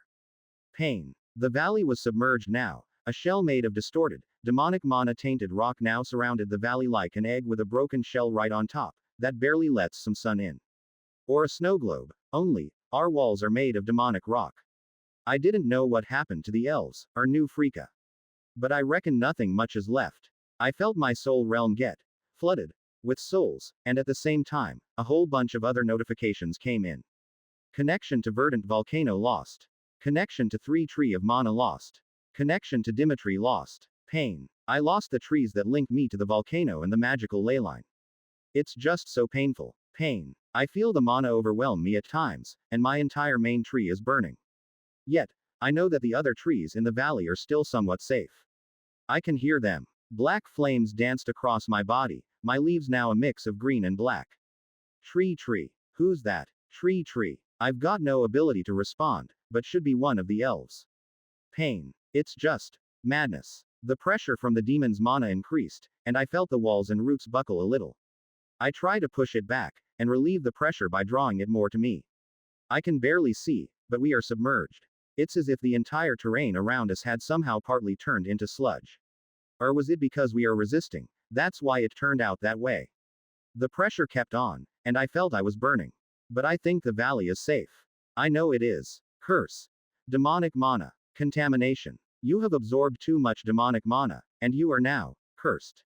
Your ability to remain conscious is now significantly impaired, and you will feel pain constantly. The fuck is that? The mana pressure surged, and then stopped. Demon King Sabnok has been slain. You received 6 fragments. You have a total of 74 fragments. I felt like I needed less mana to push back against the corruption, but it still overwhelmed me. My entire body is still on fire. It's like I am the unlimited charcoal of the flame. My entire body is probably charred black now. The fire of the Demon King clearly isn't just fire. Else I'd be immune to it. The pain came, and went. And came again. The Demon King's dead, but I'm still in pain. And after a while, I felt myself lose consciousness. 1 year later, year 86. When I woke up, I noticed the time on my record has changed by a year. I was asleep for a year, and I am still burning. The Demon King's corruption is still around us, and the pain is still there. In fact, I was jolted awake by the pain. What's happening? Is everyone okay? Are my fellow trees alive? I can't sense a thing. The demonic flames and its corruption has numbed all my senses. Even if I attempted to see, all I feel is fire. It's like I started all over again, so many years ago. When I had no senses. It's just numb. I checked my notifications. There's clearly a lot of it that I've missed when I was asleep. Ares, Bristlock, Wallen, Emil, Bell, and 170 other familiar users have died. You gained 3 levels. You are now level 145. As Ares is under soul contract, you received an assignable soul. Soul Forge is down. Skill learned from Emil's death. Basic tea making. Skill learned from Wallen's death. Basic administration and record keeping. Skill learned from a fallen Valthorn initiate. Pain endurance. The skill Hibernate has been significantly upgraded to regenerating sleep. The skill Haunted Forest significantly upgraded to a unique skill, Forest of Ghostfire. The skill Natural Mana Overwhelming upgraded. Oh, I felt a twang of sadness for their death. But then again, that meant Jura, Lofen and Lausanne are still alive. What's happening out there? I couldn't see a thing, even if I could feel like I'm still holding back a barrier of demonic mana, and I'm still drawing the demonic energies from outside. I could still access my soul realm, at least. Ares. In the dark, large extra-dimensional space filled with many little floating lights, this is the place where the dead goes to move on. A small light floats and approaches. Oh, what happened? The valley sunk and this black wall appeared and trapped the entire valley. Almost everyone died. I was killed by a stray fire from one of the cracks in the floor. Do you know what else? No. I died quite quickly. Nagay. I went back to my notifications. There's still a lot to go through. A year just zoomed by. There's a whole bunch of skill seeds and class seeds I received from all the people that died throughout the world. There's so many skill seeds I could probably give 10,000 people and still have leftovers. From my soul realm alone there's, perhaps, 800,000 little lights. And there's probably more that already moved on to their next life. So many died. Trevor, Ivy, Stratrigos, Trioner, Horns, Silence. Unable to establish connection to Trevor or Ivy or Stratrigos or Horns. Trioner has been destroyed. Stratrigos has been destroyed. Trioner's remains are pending collection. Do you wish to collect it? Stratrigos's remains are pending collection. Do you wish to collect it? Yes. Your skill. Learning Aura significantly upgraded to Genius Aura. Your skill. Dream Tutor significantly upgraded to Dream Academy. Your skill. Power leveling upgraded. You gained a skill. Instant Battlefield Route Tunnels. That sounds like Trevor, Ivy, and Horns are still alive. That's good. And then I felt the pain again. The surging pain. Why is it still so strong even when the Demon King has fallen? Does his corruption take a mind of its own? I couldn't resist the pain, and it made me lose consciousness, again. Side story. The fall. It was a sudden day. TreeTree started screaming in their heads that something was happening, and they had to be prepared. What's going on? One of the Valthorns asked Lausanne. Why do we all hear Eon's voice? Something bad is coming. Let's go. Let's go. Lausanne snapped. They've never had Eon suddenly warn them in this manner. Not ever. To the woods. Everyone fled, but it was a mess. The planned underground bunkers were not good places, but not everyone got the message, so some of them still ran for the bunkers. Some wondered whether it was a false alarm, like that time when the demon supercannon attacked. Some just shrugged it off. Nothing to worry about. Eon will take care of it. For the first time, sadly, Eon's powers were not enough.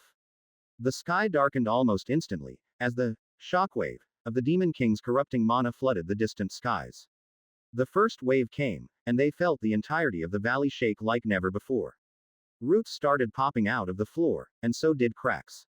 It's as if the roots were fighting the earth itself, trying to hold the ground together despite the earth trying to break apart.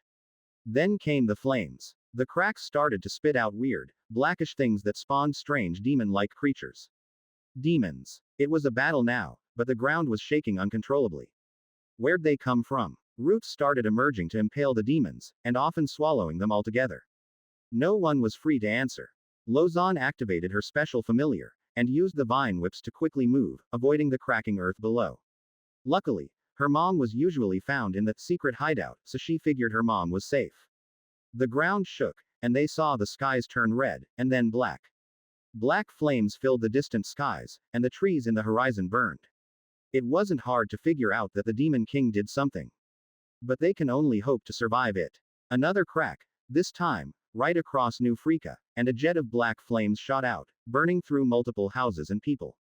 The fires emitted were unnatural, a mix of black and red. People burned, and Lozan had never seen so much death in her life. But she didn't panic. Somehow, somewhere, something drove her to run, using her vines to pull as many as she could out to safety. Buildings started collapsing, the outer walls fell. Houses burned. Another crack. A streak of fire emerged. They ran for the woods. Another massive crack appeared in the ground, and black fires emerged from the gap. Roots appeared to try and pull the cracks back together, but the roots too got burned. Still, more roots appeared to take its place. All she could hear was shouts, screams and cries for help. She tried. Beetles appeared, and they moved on their own, carrying as many as they could towards the deep forests. Lady Lozan, I'm glad you're safe. Madeus appeared. He levitated in the air using some kind of magic. He created shields and they worked somewhat to redirect the flames. What's Eon doing? I'm sure it's fighting this demonic energy. Throughout the valley there were many cracks and also many roots appearing. We don't have much time. The area closest to Eon is the safest. We must go quickly. He levitated and also attempted to carry a few others with him, dodging jets of fire that emerged. Did you see Uncle Jura? I'm afraid not, but I think he should be fine.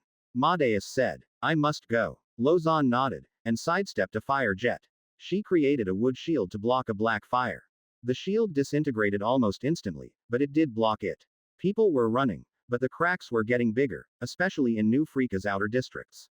Even the Valtrian Order's headquarters were not spared, as everything just went up in flames. The hotel was partially burning too. Few things lasted long against the flames, but Lozan noticed quite a number of trees that seemed to resist the fire a lot better. Kraaark another rift appeared from another direction, and then they noticed it. The valley was starting to sink, and New Freaka was torn apart. So many fled. A part of the dirt started to move, turning into a kind of sludge that swept through New Freaka. It was as if the land around the valley turned into a mudslide, and the roots appeared, attempting to hold the mudslide back. So, the mud moved upwards, and the roots followed. What? Lozan ran. Whatever this wasn't something for them. It was then, she saw it. 6 massive streaks of dark energy appeared, as if pulled by something towards Eon. The streaks torched all the trees in its path, but left those out of its way untouched. It broke the illusion that hid Eon from everyone's view, and they saw it, a massive, towering tree that almost pierced the sky go up in flames. Multiple black fire danced and raged, hopping from branch to branch. Eon's camouflage had broken. Those 6 streaks turned into rivers of dark energy, they seemed to flow towards Eon's now revealed position, and Eon's body burned, but it did not crumble. The cracking stopped. Eon had drawn in the energy to itself, and instead, a massive black pyre emerged like a tornado, and it surrounded Eon's main body, cutting it off from everyone. Lozan stopped, not sure whether to go towards Eon, or not. The black flame is clearly some kind of demonic energy, and it didn't look safe. They were now trapped. The sludge had somehow formed into a cocoon that wrapped the entire valley, held back by massive walls of roots. There was a very small hole at the top, that let in some light, but it was right above the pyre, because the wall of roots were clearly centered around Eon. New Freaka was gone. Those who managed to fled and somehow gotten to an area where there's no dark mana, temporarily survived. But things looked bleak. What about food? Lozan looked around. She still had her familiar. That meant she could still create fruits and use some plant growth abilities. Maybe it won't be that bad. TreeTree. She tried to mentally call out. Nothing. She looked around. This wasn't going to end soon. The sludge is still struggling against the roots, but at least the roots look like they will hold. The tremors stopped, and there were no new big rifts, just smaller cracks here and there. The survivors gathered into groups, only about 5,000 left from what was a city of almost 100,000. Most of the Valtrian Order and Valthorns died today. So few, and because of how the circumstances favored those with levels, it is indeed the higher leveled that survived, mostly.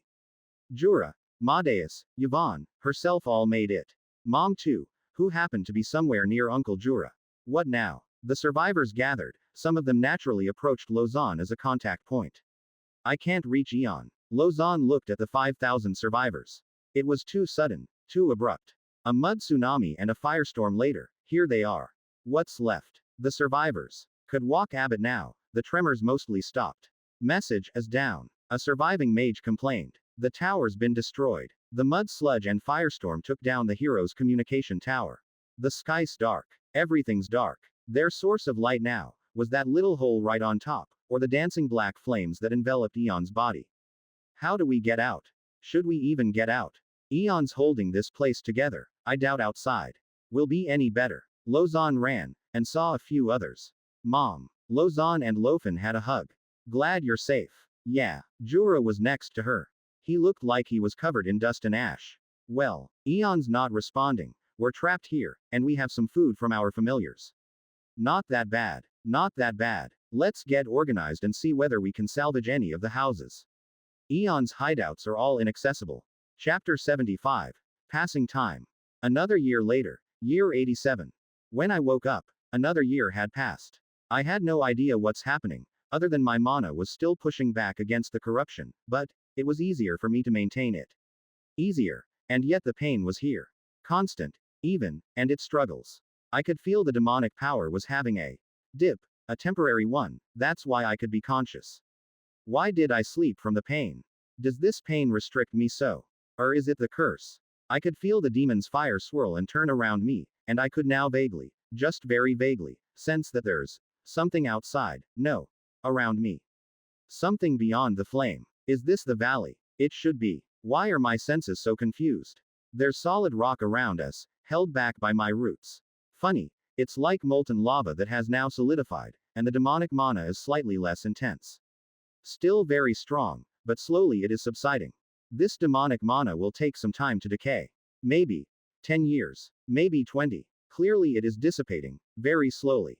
Unable to do much, and all my energy is still concentrated on maintaining my barrier and dispersing the absorbed demonic energy. I fall back to sleep. I was in a dark place, it was massive and dark. It resembled my soul realm, and that was when I saw a young boy. He sat on a chair, and he looked like he was part demon. Am I in the soul realm? I didn't have this ability back when I went into long periods of sleep, so is this new? Where am I? He asked, noticing that I appeared. Who are you? Why do you look like a tree? What are you? Have I gone crazy that I'm talking to a tree? Another girl appeared. She too looked like she was corrupted, her lower half was part demon. The two kids looked at themselves, and then they looked at each other. What have you done? Me. The other asked. Couldn't be. Then who? Both of them turned to face me. Oh my god, a talking tree monster. We're doomed. They tried to fight and move, but couldn't. I don't even know who you are.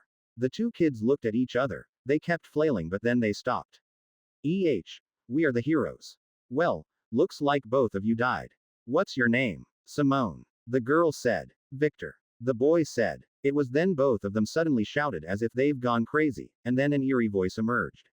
It was a ragged, twisted voice. WHO. It asked. It came from both of them, as if both of them were mind-controlled. I didn't reply. If I could have guessed, it must be the Demon King, or maybe some kind of demon. Are you? I thought for a moment, wondering whether I should reply. Are you the Demon King Sabnok? I asked. It died, right, but let's ask. Maybe Demon Kings have souls too. Yes, it said, but then a while later. No. Sabnoc. Dead. Then both of them suddenly shouted. Again for a period of time, and then, all at once, they both stopped. They were both back to their human self. Ouch. It looks like both of you are sharing a body with some kind of demon. We know. Simone looked at Victor, and they stared at each other. It's reading our minds. It's going through our memories. Well, now we know why the demons are getting smarter each round. I mean, if it's reading their minds, they are reading it for a reason, right? Simone and Victor's face paled. Well, if it could read your minds, surely you could do the reverse. I wondered, how did these two even get here? Is it because their souls are still embedded in the demonic corruption somewhere? That's why. The heroes didn't do a complete job and left this part hanging. Is that why the demonic corruption is still strong and is able to keep up its pressure? Victor nodded. We must try. Then. What are we? And what are you? I am a tree and I believe the two of you are some kind of trapped, corrupted soul. Your appearance as part demon is probably the Demon King's attempt to corrupt you. I say, it's probably successful. And, where are we? If my understanding is correct, you two died, and somehow, your soul drifted here. Either that, you two are somehow trapped in the demonic flesh, and because I'm linked to the demonic mana, you are able to see me and vice versa. The two started wailing and crying, and screaming. They seemed to be unable to accept that they died. But, that's strange, they seemed perfectly able to accept it earlier. No tilde. Do you vaguely recall anything? I asked. They were still screaming. Like. How? Victor was sobbing, and it was Simone who somehow calmed down a bit and responded. We were fighting the Demon King, and there was this bright flash of light and that's all I remember before I was stuck in this dark, disgusting place where I don't feel things, and where I want to sleep but I can't freaking sleep. But, I don't get it. Why are we able to be here if we are dead? Weren't you two listening? You are both dead. This is probably some kind of shared spiritual realm. I wasn't going to be blunt and say it's my soul realm, because it's not, but then again, even if I knew the answer, I wasn't going to tell them anything. They share a mind with the demon. Only the two of us. Everyone else survived. I paused. I don't know. Well, they are partly possessed by the Demon King. How secure is any information that's shared with them anyway? Can you help us? Simone asked. I would very much like to get out of this place. I don't think so. I don't have any access to the outside world. The demonic fire pretty much meant I'm trapped in a prison of flame. Even if that doesn't make much sense. But, I think I have access to my own soul realm. I get a sense that this space is a pocket dimension of its own, and I could sense the other pockets of space. The soul realm. Funny I haven't spent much time exploring this space, but now I have all the time to do so. I vaguely recall my soul forge is down, and for what it's worth, my consciousness is stuck inside myself, an asleep state. In a way, this is kind of like a reverse of my dream-related abilities, where I'm the one in a dream state. Am I dreaming, or because I am unconscious, my psyche retreats to this place? I can't tell the difference, honestly. Anyway, what am I even thinking? There's little blobs of light, floating on many little places. A wisp waits. Matt. Hi. I too, take the shape of a little blob of light. Wisp. Yes. So, what's happening here? You're unconscious, and you're stuck in this mind dream soul realm limbo. Time moves differently here, as you surely already know. I see. So, until your body somehow snaps itself out of the pain and suffering it's going through. I'm stuck here. Well, I kinda knew that. How could the soul interact outside the body anyway? Unless my soul forge is somehow operating, but it's not. I recall one of the notifications said it's offline. Dead, floating souls, little blobs of light. They float past me, and they just wander. These are those who died recently, waiting for the time to reincarnate. It's going to take a while. The wisp said. Too many people died so quickly that it's backlogged. It's backlogged. For real. I thought that was a joke. Of course. And you're probably the only somewhat surviving soul tree in this half of the continent. Tell me something. How do you know? At this point, how does the wisp even know what's happening outside of me? Doesn't the wisp stay inside me? The soul harvesters and dream harvesters can travel vast distances, and pass through most objects and barriers. Occasionally, they also bring back fragments of memories, and you too can view those memories. And well, if souls from far away are coming here, that can only mean there's no other soul tree left. And the wisp shake little, and little, smaller blobs of light appeared. They resembled tiny televisions and they showed what the dead saw in their last days. Strange demons, monsters, fires from all places, burning, destruction. It was common for all of it. It was like watching little birds and ducks get lathered in a layer of oil, and then being burnt to death. It's like a magical version of the Deepwater Horizon and Exxon Valdez oil spills, only, well, if you didn't die in the first wave, the monsters that spawned from the sludge would eventually get to you. But I honestly didn't feel much for their deaths. Instead, I felt a twang of sorrow when I saw vast, empty spaces. And burning trees. What sorrow, that trees burn so easily. If I could, I should find ways to introduce fire-resistant trees to the entire world. Why should trees be relegated to background features anyway? Why are we just features of the environment, things used to describe places? We are trees, the precursor of civilization. Without plants, without trees, there would be no food, no agriculture, and without agriculture, there would be no large civilization. It is because humanity discovered farming that there's civilization. Why are trees treated with such disrespect? Ah, I'm getting carried away. Okay, let's do some thinking. I can still think in this soul realm, so that's not a bad thing. I'm trapped in my own body, because there's a massive infernal pyre outside that burns and scorches everything. It's only thanks to my levels and my high amounts of hero fragments that I can endure it.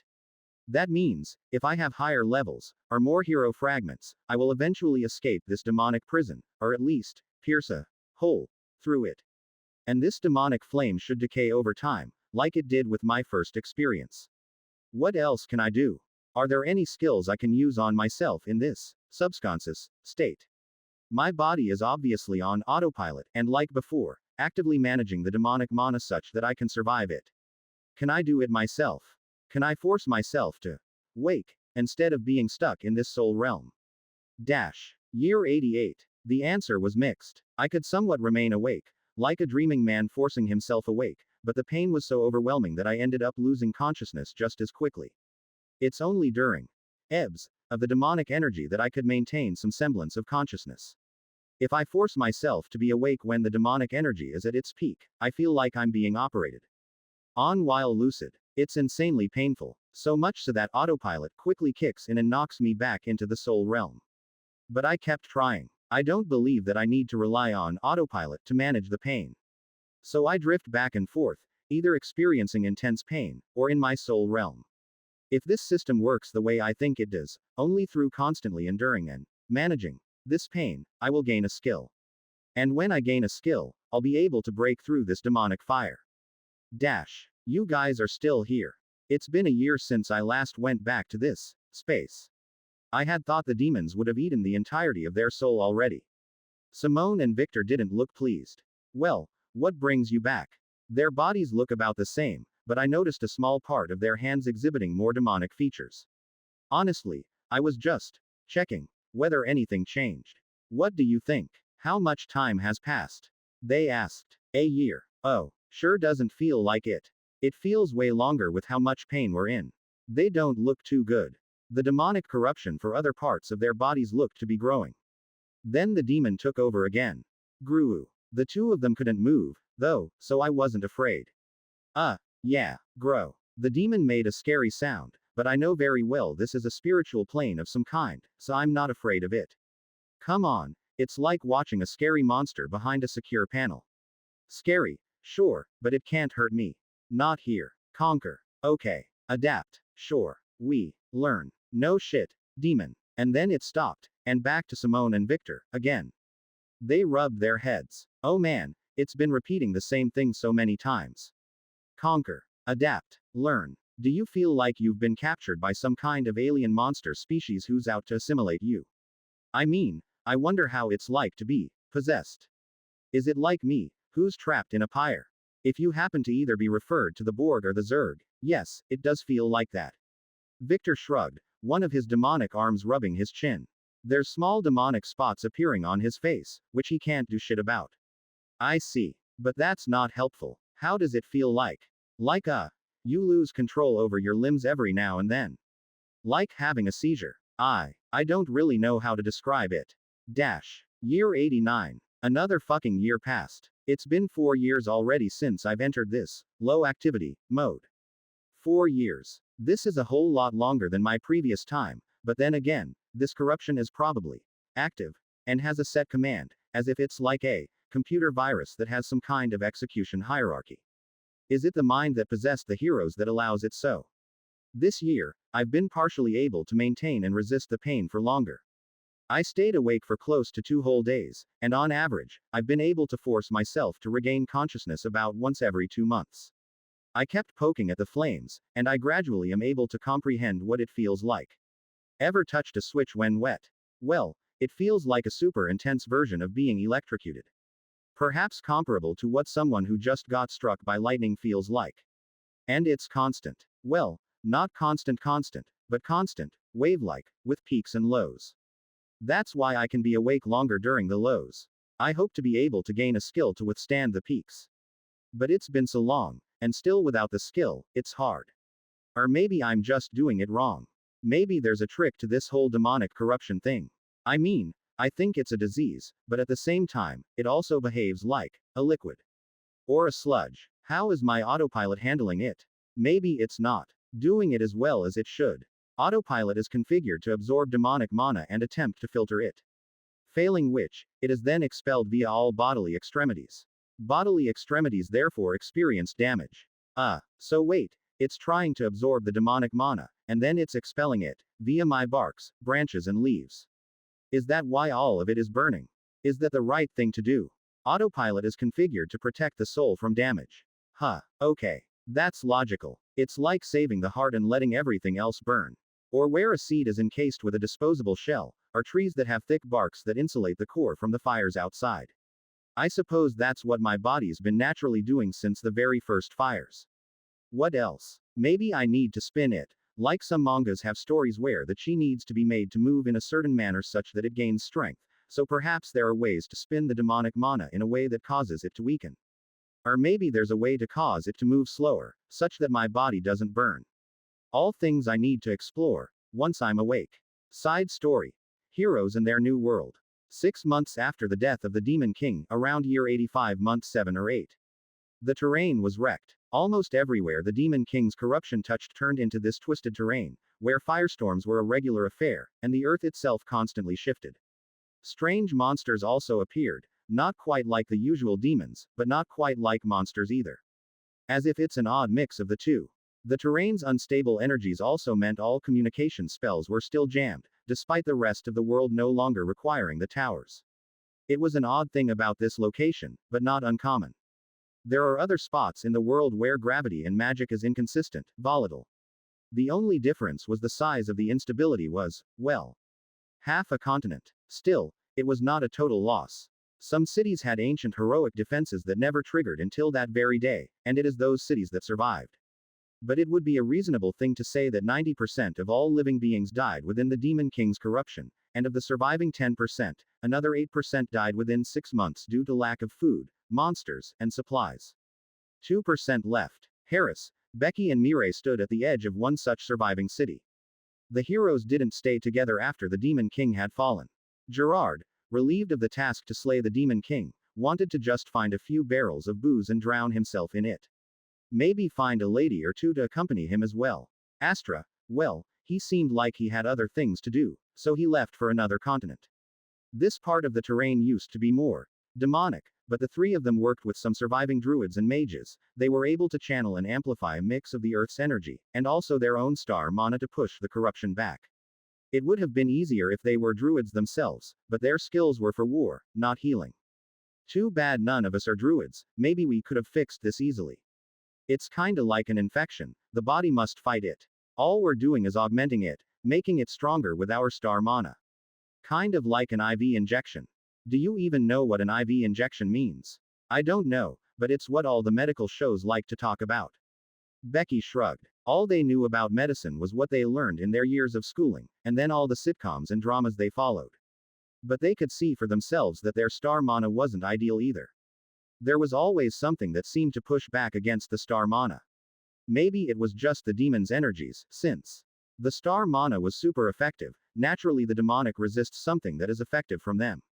It was slow, hard, tiring work. It took a lot of their massive star mana to undo the Demon King's corruption. It's so massive, the extent of the devastation. Still, it made the three of them feel a bit better.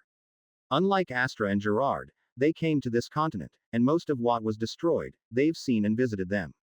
Becky even had attachments for certain places she visited, and it made her sad to watch them destroyed, or turned into this corrupted place. The druid that aided them was a middle-aged man, who truly enjoyed restoring the terrain back to some semblance of normalcy. The journey was hard on the druids, the heroes were young and they had skills that made them strong. Let's rest, he said, exhausted from using his druidic powers. I've used up my mend earth, land restoration, and I don't think I can take more of that. Hero mana. The heroes nodded. Using star mana on the druids strained their bodies. Star mana was strong, kind of like an extremely powerful chemical, and the body suffers from it. Overdose knocks them out. But it was way more effective than using mend earth and land restoration, and so the druids did it. There were a few other druids too, but they were far younger and less skilled than the middle-aged man. It was hard, and the odd monsters were tough for the druids. This corruption is unreal, one young druid said, but then, he had said it so many times. The other druids just shrugged. When are we going to reach the border? A few more days, I hope. The druids talked. The heroes could just sigh. Harris wondered whether they would have been able to stop the demonic rod if they were faster. Still, the corruption was so thick, trade and communications with the outside world was almost totally cut off. The druids hoped to cut a road through the corrupted lands, as that could restore some of that trade and communication. There were some cities that survived, though they are all in a perilous state when the heroes found them. The three heroes looked at each other and sighed. All was not well. One of the main things they discovered was their blessings changed. Their blessings were weaker. Now just regular blessings of gods, not whatever it initially was, and their star mana pool was no longer growing, and it took far longer to regenerate. And their skills, especially those classified as divine, changed. Instead, all of them were replaced as a heroic skill. So, that meant Astra's global chat ability changed into limited uses. What's the point of such a change? They sometimes wondered. Harris recalled the conversation on the day all their skills changed. Exactly 3 months after the Demon King died. The gods never truly intended to give us this power forever. Mireille sighed. Maybe it costs them something to summon us and maintain this power. Now that we've done what we needed, they tossed us out, like trash. Becky had a sip of tea, and just mused. What was given freely, can be freely taken away. We've always been pawns. Mireille looked at Becky. I feel cheated. All of us do. The gods never intended for us to survive till the next Demon King. Or will they return the divine power to us when the next Demon King comes? That was a few months ago, and in 3 months since then, they've managed to purify quite a large area. There's a whole lot more to go. 2 years after the Demon King has fallen, around year 87. Harris was alone. Becky and Mireille got tired, and they all wanted to do something else. Both of them had left for another continent. Mireille said she wanted a holiday, and she said she would be back, but until now, she's still away. Harris didn't feel it was necessary to call her back. The process of detoxifying the terrain was hard, laborious work. He had to constantly infuse his star mana into the druids, such that the druids could then mix that star mana into their natural healing abilities. Hard work, and he could see why they weren't keen on constantly doing it, what more when the gods just took away their divine powers. They felt cheated, and both the girls wanted to just enjoy themselves. All of them did. So, the progress of detoxifying slowed. Only Harris was working on it. Even he slowed down significantly, only the prospect of claiming additional territory spurring him on. Last time, he would have been worried if they separated, but now, after the levels they gained slaying the Demon King, some 20-odd levels, he wasn't worried. They kept their levels, and they are still leagues above any regular human. He didn't even know if there are other people in the high 100s of levels. And he had the shards of the fallen. 7 of them. Heroic fragments. Blessings of the fallen heroes. Archduke Harris, the new group of druids have arrived. A druid knelt on the grass. Harris frowned, and wished he had some tea. A king saw it fit to award Harris with the Archduke title, and concurrently granted him dominion over the territory he reclaimed from the demonic corruption. Rise. There were about 100 druids behind the first druid, they were on their knees before high nobility too. Many of them came from far away, from the other continents to do the laborious task of healing the world. All of you are here for the quest. Yes, Archduke. This was a game of some kind. After the heroes were done, the druids had their quest. Good. Accepted. I'll grant all of you a bit of my hero mana, maybe in the next few days. My attendants will call for you. The gods gave druids the quest to heal the world. Healers. Restorers. Druids, shamans and spiritualists of all sorts, many had received a quest from their own systems to aid in the fixing of the world. All of them had rewards. Fix the world, and gain a blessing of some kind. Or a special skill. If heroes were the white blood cells, the super T cells of the world, these druids were the platelets. The corrupted terrain, vast and unforgiving, still remains incredibly hostile, comparable to a hex wasteland. The demonic hybrids still roamed the vast expanse, some larger and more fearsome. It seemed that when enough of them spawned, they agglomerated into a larger beast, and it kept on, until the corrupted wasteland even had Walker tier creatures. So, it was his personal reputation as a hero that the Druids came here instead. He could guarantee their safety. Serve Archduke Harris the First, reclaimer of the accursed lands. Yet, at the same time, he had to admit it made him happy. He felt like he was someone, after all the Demon King fighting and all. He was finally a person that people respected and feared. Women came for him, many gorgeous ladies that Harris could only fantasize about as a young teenager back home. Money, good food, all seemed to just flow in, and many of the surviving kingdoms now wanted his protection. The things they were willing to do, the harem that he now personally had, he tried at first, to not let it go to his head. But how could he? His heart wasn't as strong as he thought it was. When women were willing to throw themselves at him, he discovered he was human after all. Now that his friends had left, no one was around to check on his own personal moral compass. And to some extent, he got lazy and exhausted, just like his friends. Harris noticed he had given himself excuses. He would still go and reclaim the lands, but he was increasingly less keen on it, and he took breaks, every now and then, to spend time with his growing harem, and to enjoy the luxuries from reclaiming a land. He even had a new class, on top of his original class, the Defender Hero. Noble. And, if he wanted, the system allowed him to exchange some levels in Hero for Ruler. 1 level for 5 levels, at least, for the first 30 Noble levels. So he did. He gave up 10 levels of Hero, and instead he got 50 levels of Noble. This was fine, Harris told himself. The gods had abandoned him. So did his friends. What's wrong with him indulging a bit? This is the reward after the victory, no. This was what the gods promised.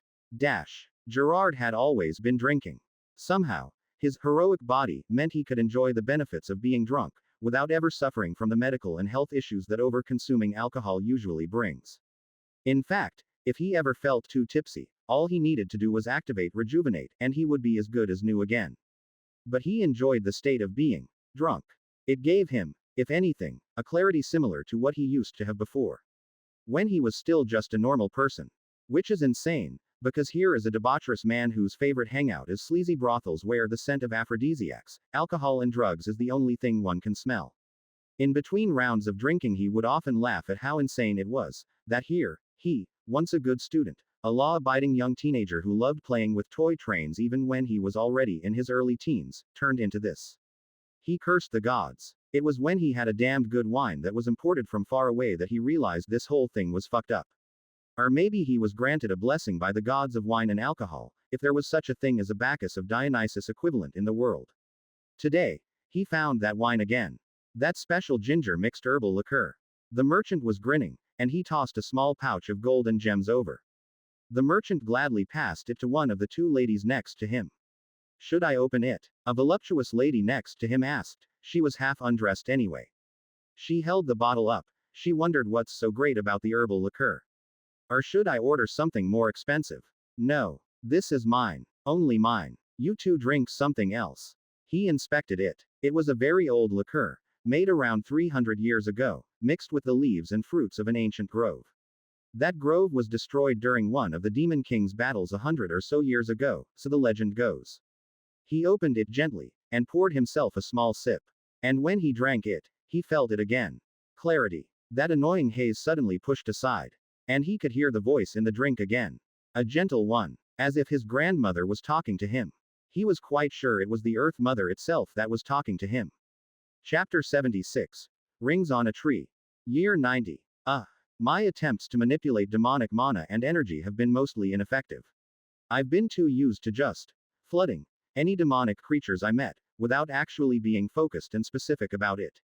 I tried all sort of manga-inspired moves. I attempted to spin the demonic mana, and instead all it did was cause the fires around me to spin into a tornado, kind of like a whirlpool made of fire. I tried to concentrate the demonic energy, but all that did was cause one particular branch where it was concentrated on to just explode violently once it passed a certain breaking point, and I experienced a pain so intense I instantly lost consciousness. I also tried to push and pull it back, Tai Chi style, into the outer valley. That just made the demonic mana move faster through the designated channels, and just did nothing else. I then also tried to force it underground, into the depth of the ground below. Nothing happened other than some shaking and tremors. All in, not very successful. So, I spend time in my soul realm. The soul realm has always been this flexible space, a pocket dimension for the departed to rest and recuperate for their onward reincarnation. The cycle must continue, and the pieces will be replenished for the next bout. The number of souls have dwindled quite a bit, the backlog starting to clear out. Many have left to go into this unknown other world, this plane where they would go to be further reincarnated. Maybe they have to roll the wheel like I do. Or maybe they get lucky and don't.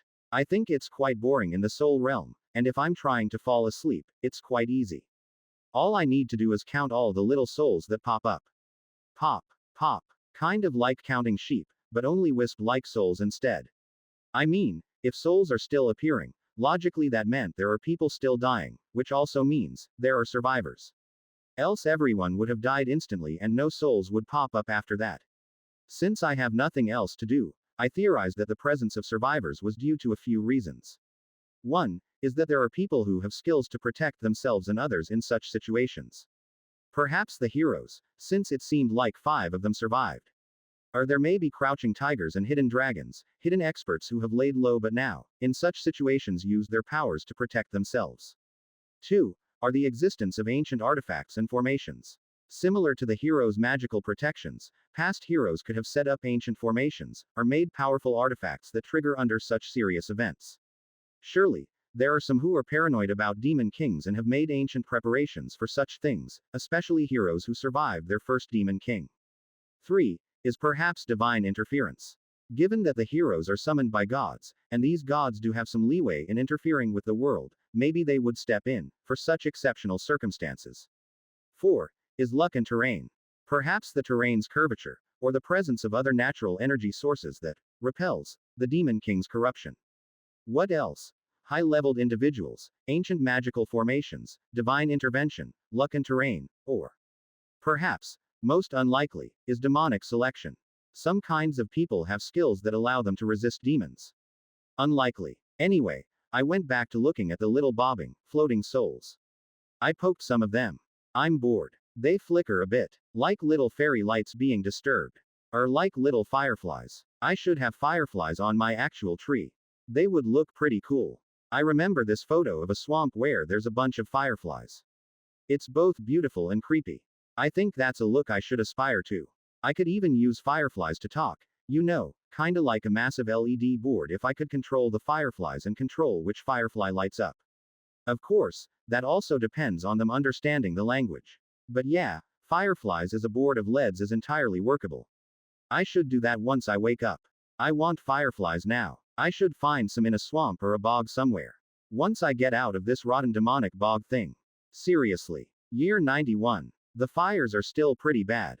And I'm still thinking what the hell to do to get myself out of this situation. But because I don't seem to be making much progress, I've decided to disturb the souls in my soul realm more. But then I had an epiphany one random day. Why do I even need fireflies? I was able to somewhat manipulate the fires by moving the demonic energy within the body, guiding it in a certain manner. So, could I move the demonic flames to make letters and signs? To tell those outside that I'm okay. But, is anyone watching? Would anyone know what I'm saying? And I don't understand the languages of the world. So, if I were to use the demon flames as a screen, I could probably show shapes. Would shapes work? I wish I taught the elves some basic Morse code or binary language signaling. Maybe I should still try it. The deaths in the continent have slowed to a trickle. There are still deaths, of course, but I'm starting to wonder where they come from, and so I've been poking them more. Maybe some of them can talk, like how Mila was able to talk. Most of them can't. Most. Actually close to all. I think Mila being an ex-hero, and Ares being a contracted soul is different. I kept trying to interact with most of them. And I would say, 1 in 100,000 do not respond. Maybe higher. I wasn't really keeping track, but eventually one did say something. Die. Oh, you can talk. I. Die. Yes. Yes, you died. It sounded like Mila when she first came. When her soul was damaged, she too spoke in short words and sentences. Maybe most regular souls just suffer far more extensive damage, except those that somehow die close to me. Isn't it? But darn. That meant I missed the boat on all the souls that died right immediately after the demonic corruption. Maybe those could talk. But oh well, I was asleep anyway. Where did you die? Morkan. Where in the fuck is that? Morkan. How? Monster. What level are you when you died? 54. Oh, pretty high. What kind of monster? Demon thing. Helpful. Yes. Very helpful. Maybe I could fix you. But I have no access to my soul forge. Darn it. What else? What else? Anyway, a couple of months later, another soul could talk. Yay. Death. Hi, little soul. Who might you be? Adam. Hi, Adam. Where are you from? Where did you die? Purkai. Purkai. No idea where that is. 'Cause of death. Monster. Demon thing. Okay. Another one for the checklist. What does this monster look like? Demon. Horn. Animal. Alright. It's a demon. It has horns, and probably look like an animal. A demonic unicorn. A black unicorn perhaps, or a bicorn. Or maybe it's just a demonic cow. Alright. How many horns? 2. Okay. Bicorn or cow. I went on and asked a bunch of questions about the monster, so it's sort of a horned monster with 2 horns, spiky body, and resembles a cow more than a horse. So, it's stocky. Things I do to entertain myself in the incredible idleness of being in a coma. It's pretty much a tree coma, if such a thing were to exist. A state where the mind and the body is disconnected, because the body's in incredible pain. Why doesn't it rain? Can rain put out the fire? I mean, if it rains, maybe the fire wouldn't be that strong, then maybe I'll be able to regenerate faster. It's not going to rain, is it? I don't recall it raining for a few years now. I wonder how the elves are doing, at least those surviving. Year 92. Well, it's still pretty quiet. Nothing much is happening, other than me constantly attempting to endure the pain, and practice with the demonic flames. I sort of think I am getting the hang of it. I think. Anyway. Year 93. Time just feels like a rubber band. At the rate this is going, I think the next Demon King is going to appear soon. I wonder whether the world can take something like this again. Ivy was destroyed. Treveler was destroyed. You gained 1 level. Level 146. You gained Ivy's skill. Surveillance state. Surveillance state allows monitoring of multiple individuals simultaneously, and allows playback of all recorded interactions. Also automatically ranks individuals in accordance to a perceived threat level. Oh, that sucks. Ivy's been so helpful in keeping track of all the bad people that came to New Freaka, but I do recall the skills are not perfect, in the sense that they can be bypassed. Like that druid from Houghton that managed to elude our detection until it's in New Freaka. Or that assassin fellow. I suppose a key thing I need to remember is that skills are all fallible. They are offset and beaten by skills of other people, and so, I must always consider the possibility that there are always people who have the right skill set that happens to counter what skills we have. Like this stupid Demon King. I have tremendous anti-demon resistances, and yet I'm still in this immense pain. Pain. Some days, I feel the pain and I wake up to see fire. I attempt to move the fire aside, and attempt to look past the fire, and all I see is just more fire. What's happening out there? Ivy's dead. I wonder what destroyed her after so long. Monsters. Or just other things. Have the monsters or the survivors turned on each other? How are they going to cope with the next Demon King? I kinda miss my fellow minds. It's nice having their gorgeous overlays. I think my Superman project is still around. I don't recall seeing a notification it was destroyed. I wonder whether all my orchards are still around too. I can't sense any of them. It doesn't make sense. Why does the demonic fire burn all my contact points to the outside world? There must be something I can do. I don't like being trapped. It's annoying. Like, I'm a tree. I'm meant to feel the earth, taste the air, absorb the water. Fire's part of the renewal cycle of trees. No, like some countries and places have regular fires that help refresh the landscape. A tree can survive fire. No, it can thrive and coexist with fire. I already have fire resistance. What more do I need to reach the point where I can endure this fire? Or is it not actually fire? I mean, what if, let's see. What if this corruption is just pure mana, and the fire is something of a reaction? Kind of like a lightning strike. The lightning creates the fire, and it is not as if the fire itself that burns me. Is that possible? Perhaps the demonic corruption has a low burning point, so it always tend to flare up, but it isn't actually fire. Maybe it's like oil. Coming back to my whole Exxon Valdez and Deepwater Horizon comparison, if this entire demonic corruption is just a massive magical oil sludge, and because magical oil and tree equals a recipe for easily combustible fire, therefore it becomes this way. Wait, are demons actually just cars? Like some kind of steampunk, magical demon oil-powered creatures? And the people of this world are powered by water. That's why their demonic bodies are so dry. I should see whether I could test that concept, whether it has any actual basis. I went and checked on the two heroic shadows. And they were almost entirely demon now. 80%, I'd say. Help. I can't even free myself. Help us. Simone said. Her body entirely demon, what's left is her head and her neck, and strangely one of her arms. I can't. Not in this state. What state? They both asked together, and I knew it was the demon now. Its presence was unmistakable. You sound smart. You should figure it out.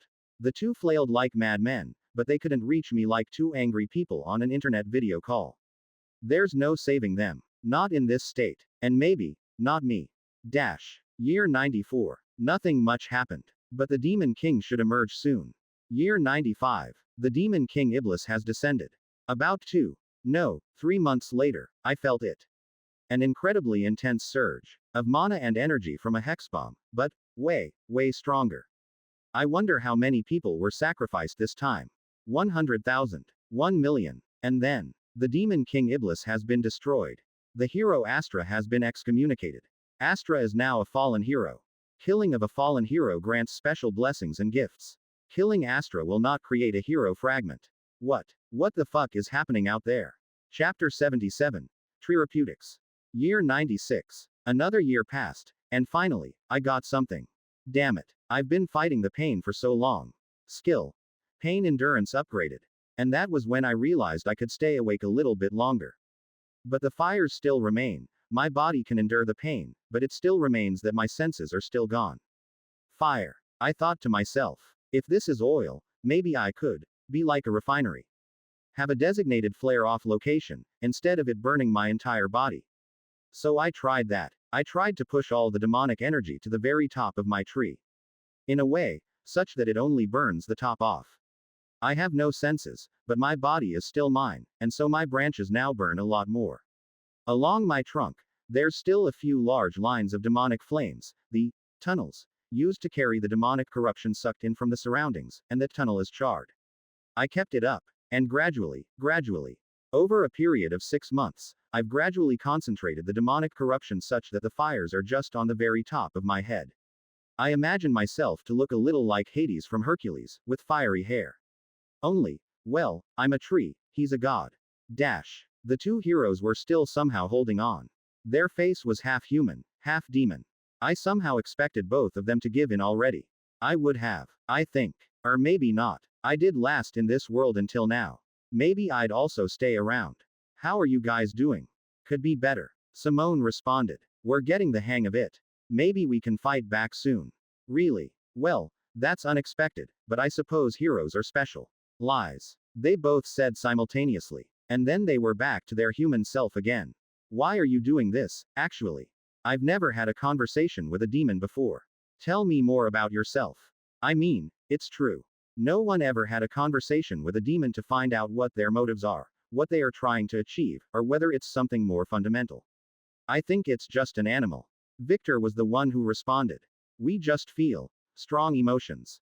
Like a need to grow, to find, to conquer, to have things, to seize things, to multiply. Really, I thought that was quite strange. Its recent behavior clearly suggests it's somewhat intelligent. I mean, the Demon King especially, so if it's really strange to be told that it's actually, well, just a beast. Feral. Is it local? I think it's from another planet. Another world. We see visions of this vast wasteland quite like our current decimated terrain. Areas filled with spires and crags, that seem to spawn more of those monsters. It's so big, yet so broken. Victor said. Why? I don't know. It just craves. It has something it wants. But its recent behavior has been intelligent. The humanoid demons, what's the deal with that? I suspect whatever possessed these two heroes may not be truly intelligent, that's why they just feel its craving. If I may, maybe this is just a program, or software, The demons have. Maybe demons have artificial souls too, and the Demon King is the only truly sentient one that it sends over. Victor didn't reply. Neither did Simone. A while later, the demon came again. What are you, Tree? I responded. I was going to be factual about it. Who are you? They both muttered something incomprehensible. Well, I didn't get that. So I'll call you demon for now. Consume. Okay. I understood that word. Where are you from? I have the golden opportunity to have a conversation with a lesser demon alien. Why not take it home? Why did you come here? Order. They both muttered, and then a long pause later. Mother. Earth Mother. I paused. Mother. Earth Mother. I don't think the demon is referring to Earth itself, it's merely copying and reading the two's memories to find a comparable word. The demon responds to some kind of order, so they are compelled to invade our world. Why? What does Mother want? I feel a bit corny saying that. It almost feels like I'm talking about how Sephiroth kept talking about Genova. It was so corny. Mother here, Mother there. Especially Advent children. I hope it doesn't even repeat the same kind of corny motivations. Conquer. I mentally sighed in relief. Thank goodness. Why do you want to conquer our world? What's here that Mother want? The two pause. Conquer. Ah, for conquest. I guess this is all I can squeeze out of a demonic artificial intelligence. Maybe a demon king would offer a proper conversation. Year 97. You gained a level. You are now level 147. You gained a passive skill. Demonic energy transmission. What in the fuck is that? Well, I got the answer soon enough. The demonic corruption that's being sucked in through my roots. Well, there's now a dedicated pipe-like route that now covers it, essentially reducing the damage from the rest of my body. It still hurts like hell, like being electrocuted, but less. And more specific, I'm starting to stay conscious longer. I could stay awake for 2-3 days straight for a month. The demonic energy is still strong, even with my new skills. But every small step counts. Every level counts too. Demonic energy is interfering with all telepathic and magical abilities. Most non-core functions are disabled. Shit, I have so many heroic shards. Tell me, why can't my heroic shards offset the demonic energy? I mean, can I use my heroic shards as some kind of cleaning device? But maybe I can just wait this out. If more heroes die, I would get heroic shards, and that will make my anti-demonic powers stronger, and that will eventually break me through. So wait. A tree can wait. Year 98. Despite the demonic interference, I still sensed huge magical energies flying around. I couldn't pin their location, other than a vague general direction. It's one of the few things I can still sense. Is it something about blood magic that makes it so detectable? Year 99. Well, not exactly how I was expecting to spend the year before I turned 100 in this world. Quiet, and in the silence of my own world. I wonder why I've not gone crazy, honestly. It's as like cabin fever. But I suppose it's quite silly for a tree to have cabin fever, right? Since I am part of nature itself, and my nature is to stay still. I could totally imagine the heroes to feel claustrophobic, restless, because, well, they are trapped. But to be still, and to be here, is exactly where I want to be. The two heroes are still somehow hanging on. Not much deterioration to their state. As the demon keeping you around intentionally? I think so. It wants you, not us. Oh, I mean, OWH. So the demon intelligence is intelligent enough to keep the two heroes around, because that's the only way it can interact with someone it doesn't have some sort of mind control over. Well, suddenly I feel like I walked into a trap visiting them. It sees you as some kind of ally. Ally. Why so? Now that is even more unexpected. I don't know. We don't know. Well, let me know if you find out. Happy to see the two of you holding up. Victor shrugged. Now that it isn't actively trying to take over us, we're getting quite bored trapped in this stinking little place. It's even feeding us things to tell you. So it's listening. Of course it is. I thought you figured it out already. Just wanted a confirmation. Hey, so, what does it want to tell me, that it doesn't want to tell me itself? Well, if the demon wants to talk to me, and wants to show me something, then well, let's see it. It's actually quite strange. It's just showing us scenes of some kind of animals, that resemble goats, dogs, apes and elephants.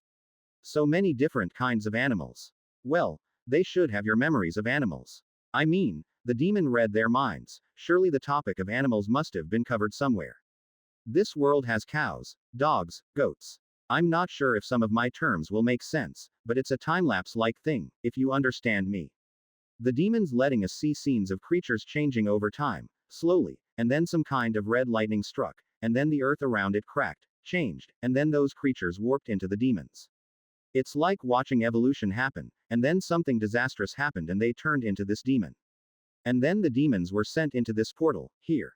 To fight. It's giving you the history of demons. Why would it do that? I don't know. Victor shrugged. At that moment, I felt like I've been given a monumental task. The heroes don't know why, but me, a tree, why would I get a history lesson?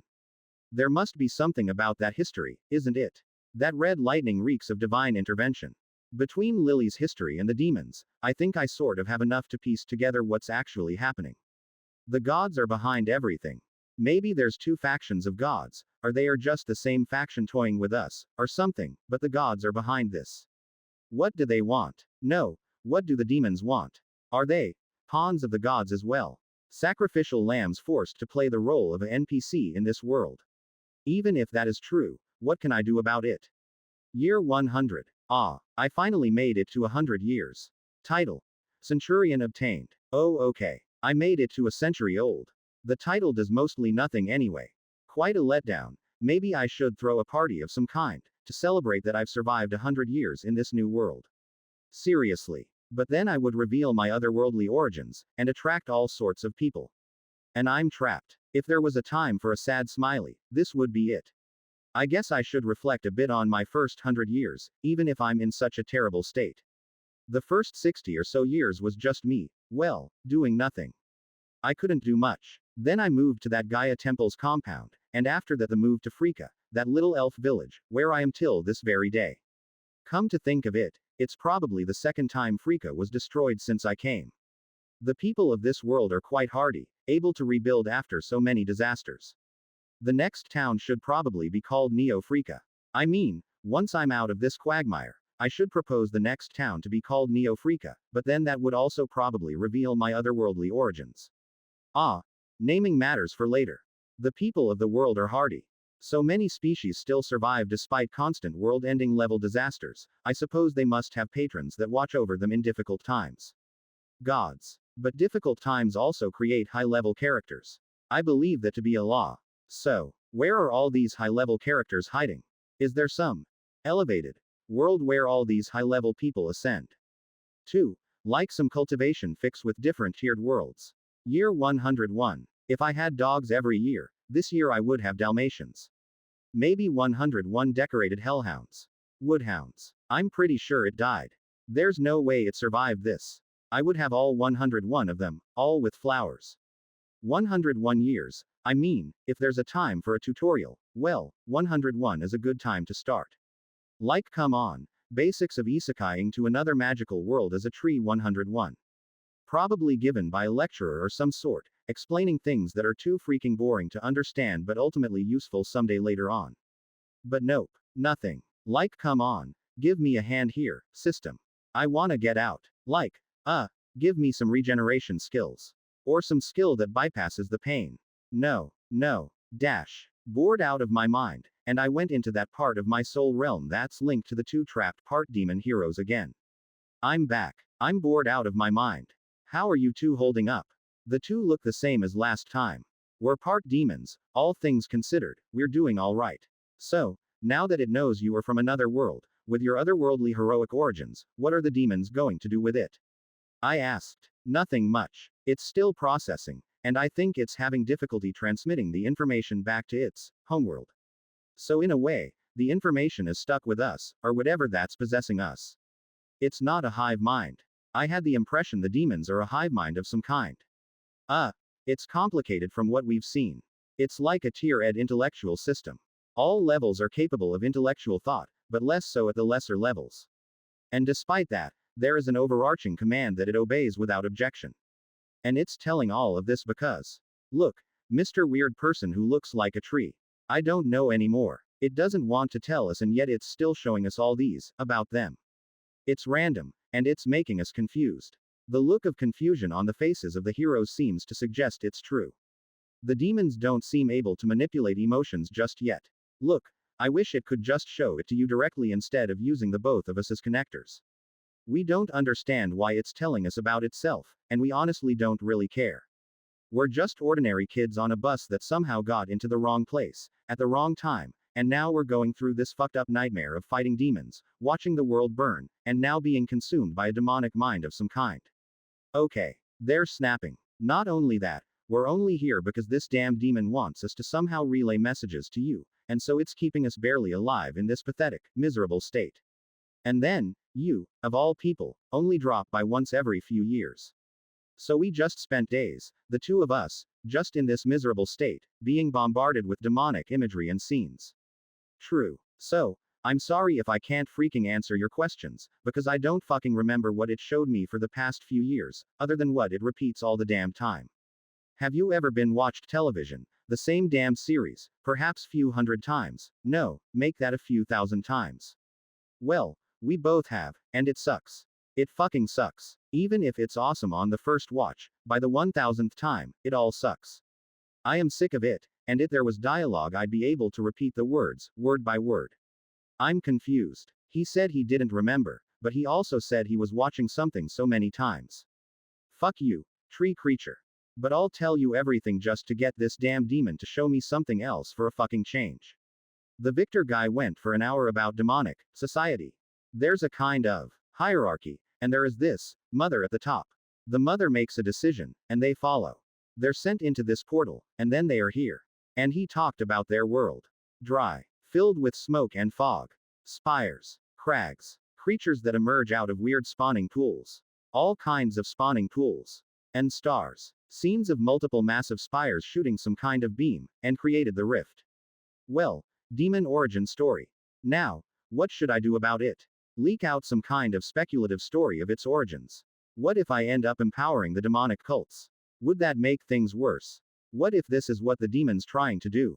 It wants me to spread this knowledge. And what good does that do to me? Would the world start suspecting and looking for a demon sympathizer? Chapter 78. Eminent Domain. Year 102. Nothing of significance happened. I met the two heroes. They seemed bored, and well, the demon didn't show them anything new either. I'm still trying to fix my shit, and improve my pain endurance even more. Year 103. Would the next demon king pop out around now? I mean, no. I sensed some magic flying here and there, but I have no clue what else. Year 104. I had a dream. Usually dreams are divine or oracular in nature, since they often foretold or spoke of divine intervention, so this one was strange. There's like 5 asteroids, bright red. They crashed on the world. And that's it. But it felt different. I wasn't quite sure what. Still nothing. Nope. The two bored heroes responded. Same imagery. Based on when the previous Demon King battle happened, the Demon King should appear again in another year, and so the world should be facing demonic attacks already. But there's 5 heroes remaining, I suppose they should be doing alright. Even if one of those heroes was somehow expelled. I'm sure they are doing fine. Year 105. This year is the year the Demon King is supposed to descend. After all, it's been 10 years, and so, in the second half of the year. It did. Demon King Phoenix has descended. I wonder what happened this time. Year 106. 4 months after the Demon King descended, I felt it again.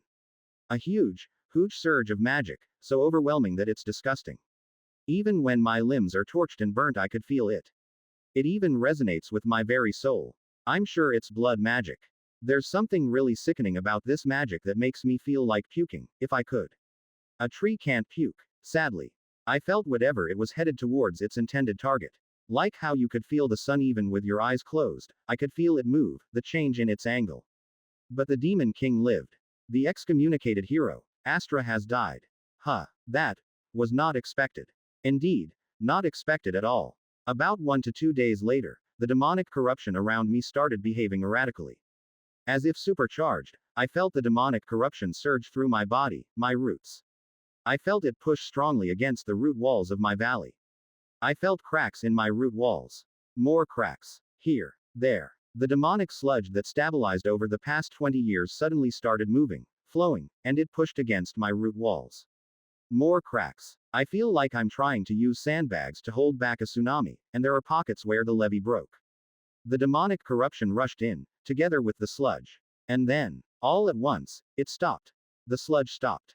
Madeus has died. Yvonne has died. 34 other familiar users have died. You gained 2 levels. You are now level 149. Skill. Pain endurance upgraded. Obtained new skill.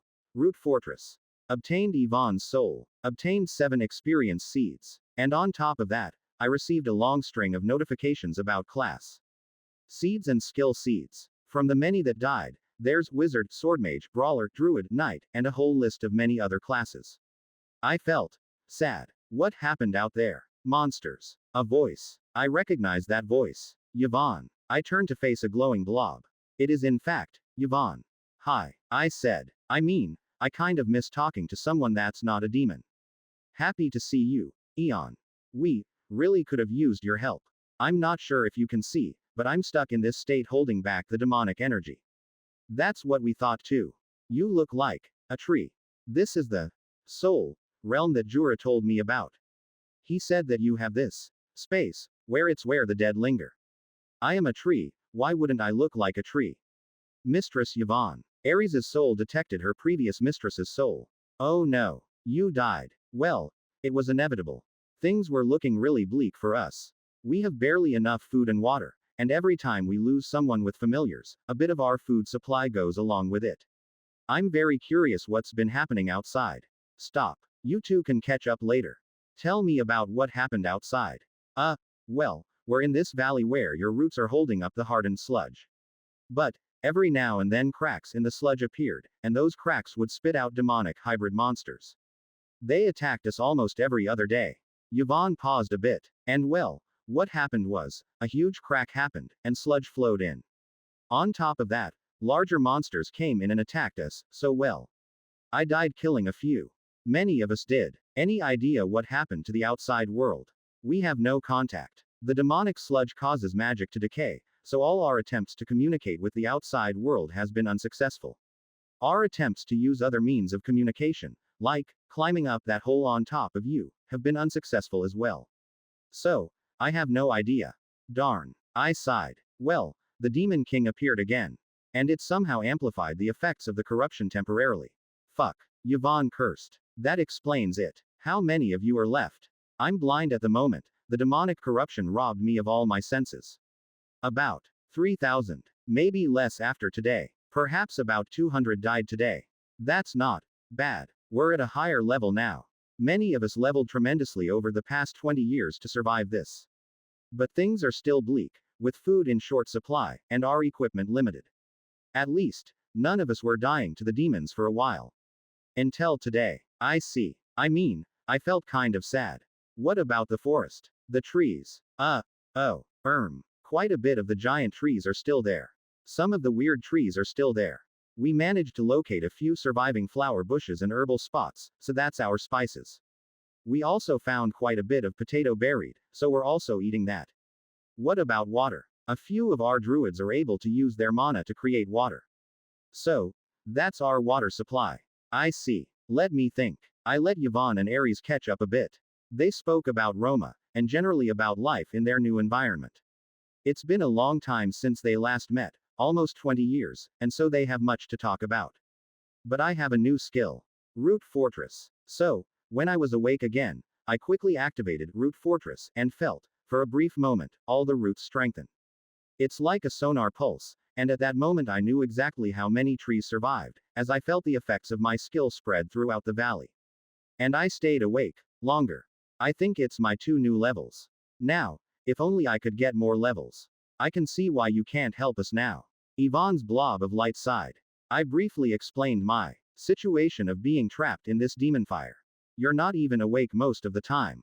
Not exactly ideal, but I hope I'll be able to break free of it soon. Tell me about who's left. Lausanne, Lofen, Roma, Jura lived. 2 of the Valtrian Order's captains survived too. One of the herbalists and quite a big chunk of the druid in training Valthorns also survived, by sheer coincidence that they were foraging in the forest during that time. It's a day they remember, the day when the valley sank. At the later part of the year, the Demon King was slain. Demon King Phoenix was defeated. Becky has died. You received 1 fragment. Oh wow. Only 1 hero died. You gained 3 levels. You are now level 152. Skill upgraded. Demonic energy transmission. Skill upgraded. Subsidiary trees 100,000. Giant attendant trees 1000. Level 150 crossed. You may select a domain. Domain are your focus on the path of divinity, and will impact future domain choices. The first choice is your primary domain. Choice of domain greatly influences type of future skills learned. Choices are domain of nature, domain of spirit, domain of astral, holy. This is probably the first time I recall ever being offered a choice in what I want for a skill. Like domain. It sounds very much like what kind of god or deity I want to be. Is this like Age of Mythology where I get to choose which patron god I get to pray to, and so have different kinds of perks? How do I decide? Nature, spirit, and astral. Nature sounds like I am headed to more tree-like powers. Spirit sounds like I get even more soul and spirit-related perks. Astral. What does astral mean again? Stars. So, more star mana powers. From what I know of star mana, it's super effective against the demons, which is why the heroes get it, so going into the astral path may be the most effective way of getting myself out of this mess. But then, I'm not keen on that at all. I think it conflicts with my sense of self. I'm a tree. I would like that being a tree as my identity. Well, I was a human, but by now I've lived so long that my life as a tree has far exceeded that of my human life. Even if it feels brief, because I spend so much of it sleeping. How about spirit, then? Should I go into the entire path of spirits? Ghost, souls and all. Well, I haven't actually found much joy in it. There's nothing like watching a barren field being brought back to life. An empty plain transformed into a verdant forest. A volcano calmed into an oasis of giant life. I think I like trees, flowers, bushes and all of that. So nature is more in tune with me. I think I'd be a fool if I chose astral because it's going to get me out of this shit. I'll get out of this eventually, with levels, and with more hero fragments. So I should play the long game. Choose something that I will like. So, I thought about it for a day or two, then selected. Domain of nature selected. In an instant, I felt a spark, and felt something rush to every tip of me. Every burned branch, every charred root. Domain ability. Roots of life.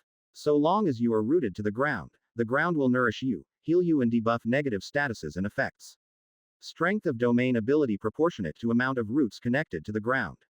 One domain ability is unlocked every 10 levels. Next domain ability at level 160. Next sub-domain focus at level 200. Demonic curse is suppressed by your domain ability. Effect of demonic curse is reduced.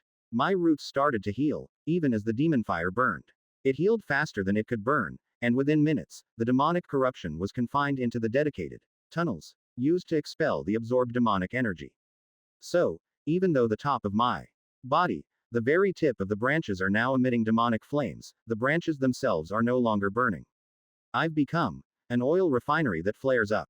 Okay, that was lame. Maybe Hades. Then, about one day after the healing, I saw my valley once more. Then, I felt the reconnection of everything in the valley. All my fellow surviving trees, flowers, bushes, herbal plants and roots. My brethren. It fills me with joy to hear them all again, their ambient voices in the background. I felt my energy flowing back to them, and theirs back to me. I surveyed my valley. Oh, how terrible it looked. My roots were holding back the demonic sludge from the back, the roots hardened. There's still a few large tunnels of demonic energies, but now, with my new domain, I could forcefully suppress those flames into smaller, much smaller ones. It's like a gas stove, and with my new powers I turned the knob, and the fires shrunk. Reconnecting to Trevor. Master. A familiar voice. Yes, Trevor. I felt what amounts to joy and relief, and immediately after that, the overlay returned to me. Things are dire. About 20,000 or so trees are left in the area protected by my wall of roots. There's also about 1,000 or so natural giant trees, and about 50 or 60 subsidiary trees that survived. The Grand Mind tree is damaged, and will need some materials to repair. Most other structures are gone. New Freaka is gone too. I mean, I knew that, but seeing it again really hammered that reality in.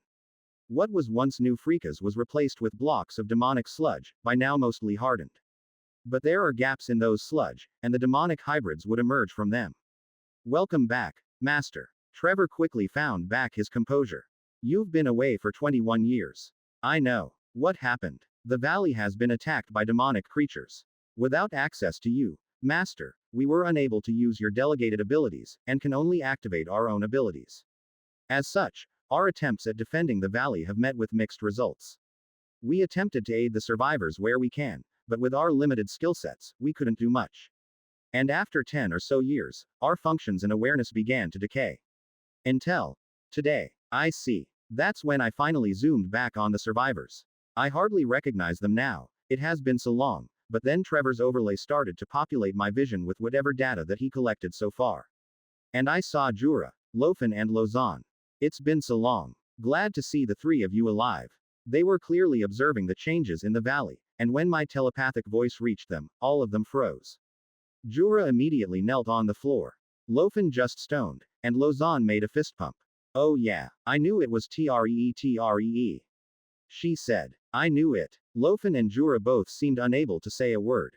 Lausanne. Well, she wasn't young anymore. She looks like an adult. She's 37. Oh my, she isn't a young teenager anymore, even if she spent 20 years holed up in this valley.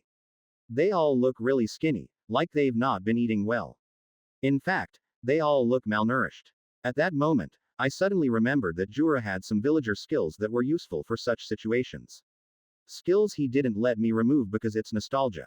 Looks like he was right, he would have died without those skills, with how this environment seems to lack sufficient meat sources.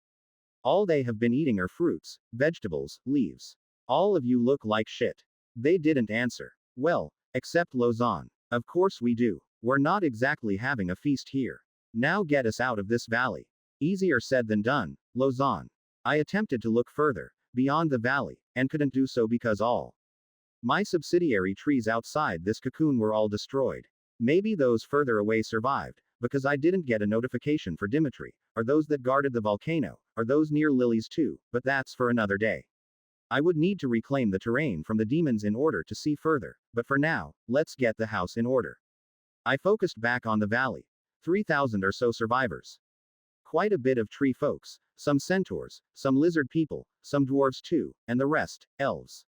Trevor was already busy at work, quickly reconnecting me to all the surviving trees in the valley. I felt their voice return, and at the same time, their power. The valley's root walls hardened, and in an instant, a bit more life returned to the land. The sickly-looking trees, deprived of sunlight, started to sprout more green leaves. I used my roots to force the hole on top of our valley to open up, and bit by bit, a little more sunlight came in. Well, not exactly sunlight. It's a stormy firestorm out there. Oh wow. The survivors admired the sunhole expanding overhead. It wasn't sunlight, but finally, a bigger view of the sky. They've been missing the skies. Bad news is, whatever happened, happened to probably most of this continent. I said to Jura, Lausanne and Lofen. The survivors have gathered up, and heard their announcement. TreeTree. It's so weird to hear your voice after so long. Lausanne said. I've grown up now. I'm also level 80 now. Yes. And I haven't quite come to terms with that. She still feels like a young 16-year-old girl last I saw her. This isn't quite right. I feel like I've woken up from a 20-year coma to discover the world has changed and I'm still that same old fart. I will need some time to adjust to this new reality. They all look really skinny. Jura looked haggard. Famine in this environment has been exceptionally hard. Sucks even more that the demons are not edible. Unlike monsters, some of which are edible. Wait. Level 80. That means she's capped out like Jura. Is that your cap? Yes. She said. How many of you hit your level caps? Me. Uncle Jura. There. Nero's close. Like level 70-ish. And Roma's level 70-ish too. Well. In fact, about 50 of them are at level 70 to 80, which is exceptionally high level for a band of survivors. But in terms of class, I think mine, Uncle Jura's and the captains have the best skills, since we have the familiars for extra power. That explained how they managed to stop the deaths after a while. With 50 level 70 to 80, they could take on most high-level creatures. Even with just ordinary, knight, or soldier class, that's a very good place to be. 20 years. I kind of feel like I just had a manga power-up time skip. Only, well, it's these elves that had a big power-up. If all of you are so strong, why don't you break out of this place? The demons are strong, and there's a lot of them. Like, every wave is a few hundred of them. Lausanne said. And that hole was our only exit. None of us wanted to break through the roots because we don't want more monsters coming in if we fail. She pointed at the hole. Wave. And then I felt it too. There was a crack in my wall of roots, and monsters emerged from it. 500. I was more than happy to unleash fury after being asleep for so long. A huge wave of root strikes, and all of the monsters crumbled. Where's Horns? Horns is in stasis, master. Trevor advised. What? And I saw him in one of the surviving subsidiary trees in the valley, his body severed in half, and he's left with his head. The subsidiary tree's energies kept him alive and maintained him, but there wasn't enough to heal him. I couldn't communicate with the survivors to get their druids to help. Trevor apologized. I see. I took a mental deep breath. It was time to rebuild. Chapter 79. Putrid. Year 106 later half. Rebuilding. There is much to do. I have a mission, and I want to return the forest to the continent. This devastation is foreign, alien, and it is my task to restore it. Or at least, that's what the trees are telling me. A tree spirit's role, along with many other similar creatures, are the world's fixers and balancers, the guys that clean up the court after a game, the cleaners and repairmen. I can feel the call of duty. A duty to the world, to fix it. To restore it to nature. I wonder whether that is an effect of the domain. I mean, just as I gain power over a domain, does it mean I also inherit some responsibilities to that domain? It's strange, but I believe that the power imposes this sense of duty. I reckon the heroes and the other tree spirits of this level feel it too, that they have a calling. Why else would they go about their ways so single-mindedly? I wonder what kind of duty I would have, had I chosen spirit or astral. A duty to ensure the proper transmission of the dead. A duty to the stars. Or does astral imply a more anti-demonic role, that I would have to play a bigger role in fighting demons? Questions, of course. Stupid world. There needs to be a guidebook somewhere. And the Wisp is gone. Wisp. I couldn't find him anywhere. No answer from him either. I wanted to start using Ares and Yvonne too, but that's stuck because the Soul Forge is out of commission. Soul Forge requires a power source. Due to the effects of the weakened curse, and reduced sunlight, the minimum normal tree required to power the Soul Forge is calculated to be 100,000. So, what's going to happen? Lausanne asked a few days after my awakening. I was still coming to terms with my new power, and the realization that, well, there's this duty thing nagging me at the back of my head. With power comes responsibility. Just as the energy of the earth nourishes me, and breaks me free of this, it also imposes its desires on me. I wondered if I went down the spirit path, maybe I don't even need other trees to power a soul forge. Oh well, I don't know, Lausanne. I've been asleep. I need to rebuild my knowledge of the world. 20 years may mean a lot has changed, at least, that's how it was in my world. In 20 years we went from clunky landlines to smartphones. I wonder what the surviving heroes brought to this world. That's true. But we're trapped in this place for 20 years too. So we're not much help. Well, I suppose first things first, we need to get ourselves out of this hole. This isn't a good place to be, and we need contact with the outside world. How do you plan to do that? I don't know. I mean, I really don't. I need to see what works, and what doesn't. I have some idea of what already worked, in the sense that my roots did manage to block out demonic corruption, so I wonder whether it's possible to push back at the corruption with more roots. Kind of like using my roots as the blade of the bulldozer, and pushing the corruption back. I've also needed to examine my own state, like, my curse, as suppressed by my roots of life. But what does suppressed actually mean? Like, I am going to experience some kind of degradation, or will the curse flare up? But the survivors, they felt a sense of calmness that's been away for a long time. It seemed the entire beetle army had vanished after Horns was in stasis, so they didn't have help from the beetles either. Now, the horde of beetles returned, no longer in hibernation.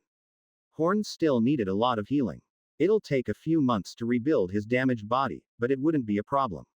The demons came again. More of them. The demons now felt the full brunt of my stronger, demonic suppression aura, no longer hindered by the curse. And they crumbled quickly. These strange, hybrid things. Some are less susceptible to the aura's effects, but with the beetles back in large numbers, it wasn't much. We only had to focus on the larger creatures that had the strength of a demon general or so.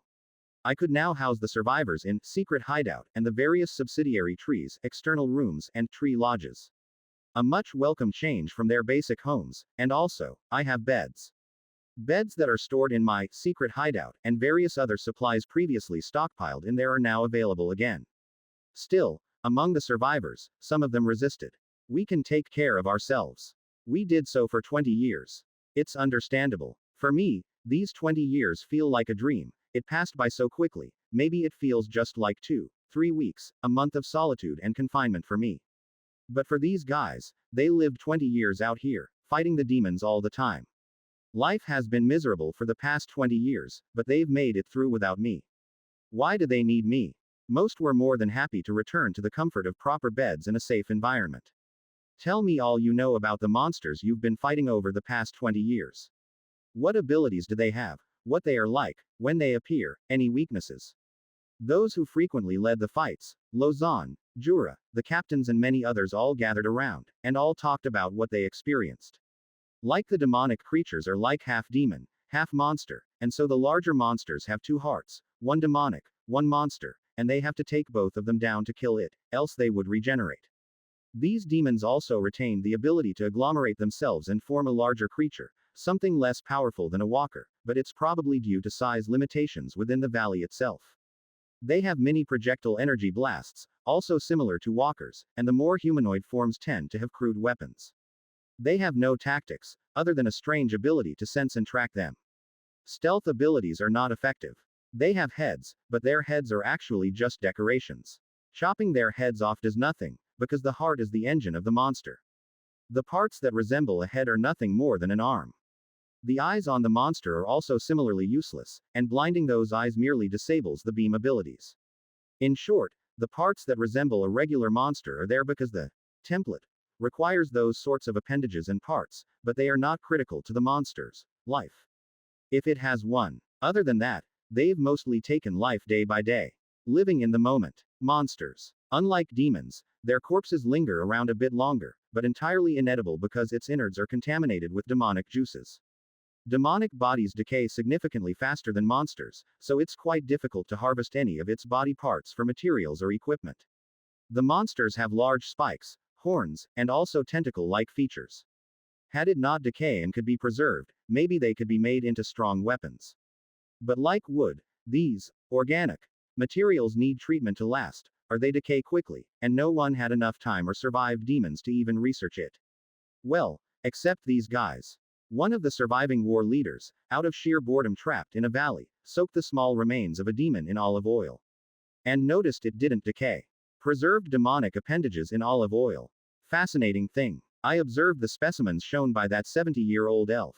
They do have a surplus of olive oil, since some of the olive shrubs survived. They cook with it, season their vegetables with it, preserve chunks of fruits with it, and this one elf had the inspiration to preserve demonic remains. My inner biolab got to work quickly. Preserved demonic parts. Olive oil used to significantly slow and stop the decay of demonic matter. Yeah, I thought it's interesting, but I only worked with small parts of the demon. Did you gain a class for it? I reckon there should be fermenter, or preserver, or something like that. I didn't, cause I'm already capped out at level 60, soldier, and level 20, villager. Ah, a shame. I would have liked a bigger sample. To observe demons in their native state without decay. I did recall having captured hellhounds, and those were very interesting. But here I have other demonic specimens, and these are even half demonic hybrids. So they had a lot of value to be understood. Even the survivors are very interesting.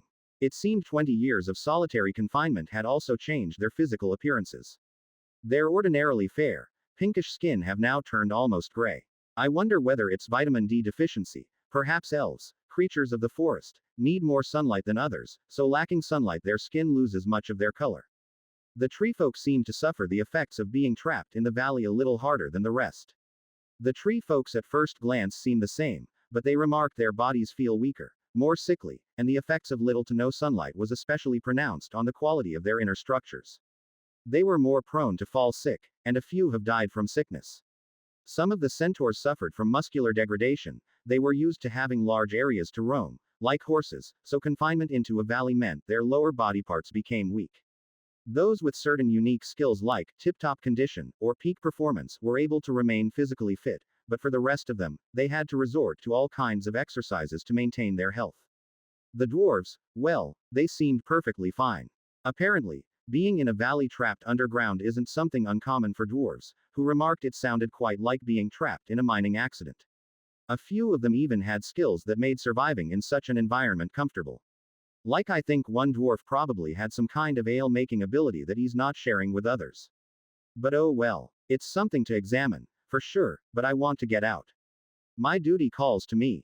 And I have to work with some of the survivors that are still a bit skeptical of me. Some of them wonder whether the flames on my head are signs of demonic influence, and they don't buy my curse explanation all that easily. Still, they are obeying my requests, but they are guarded.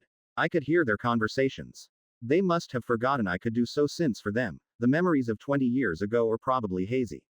So, after a bit of information gathering, I decided to try pushing back at the sludge.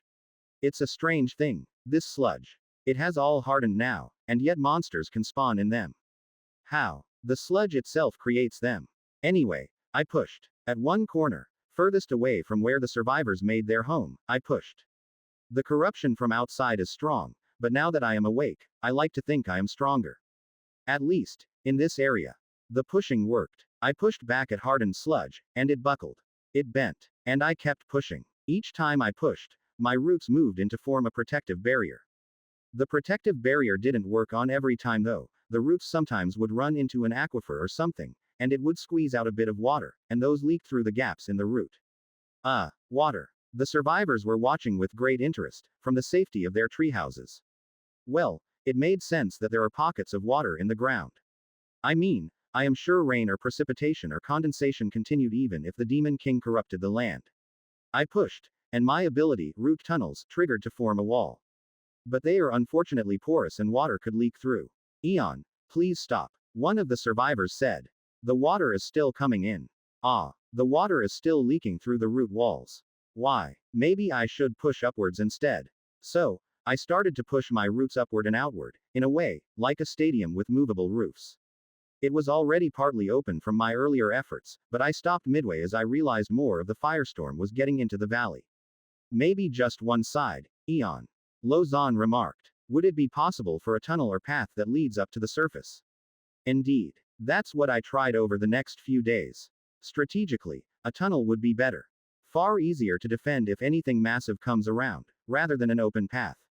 The sludge becomes a natural wall that hides this valley.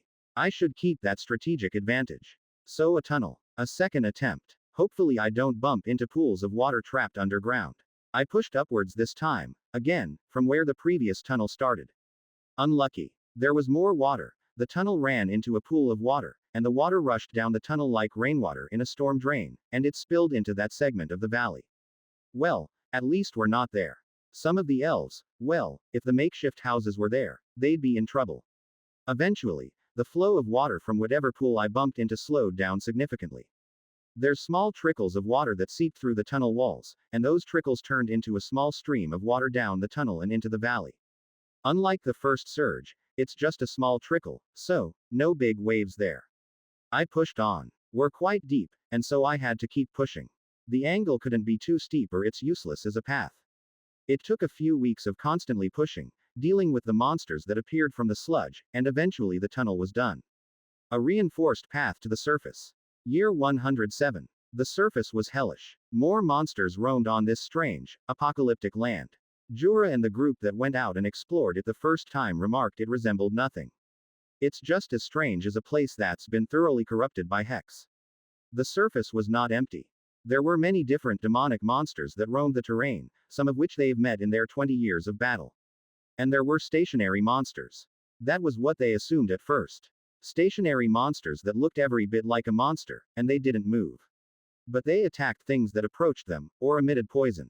This was entirely new to the elves, because, well, these monsters couldn't move, and they were stuck underground. There wasn't a way for the two groups to ever meet. Until now. But, on closer observation, they noticed some of these monsters had branches. Like trees. They thought they were horns at first, like how antler horns resembled some branches. It was reddish leaves on one subtype of demonic hybrids that finally made some of them go, aha. Hybrid demon plants. If there are hybrid animals and monsters, surely there are hybrid plants.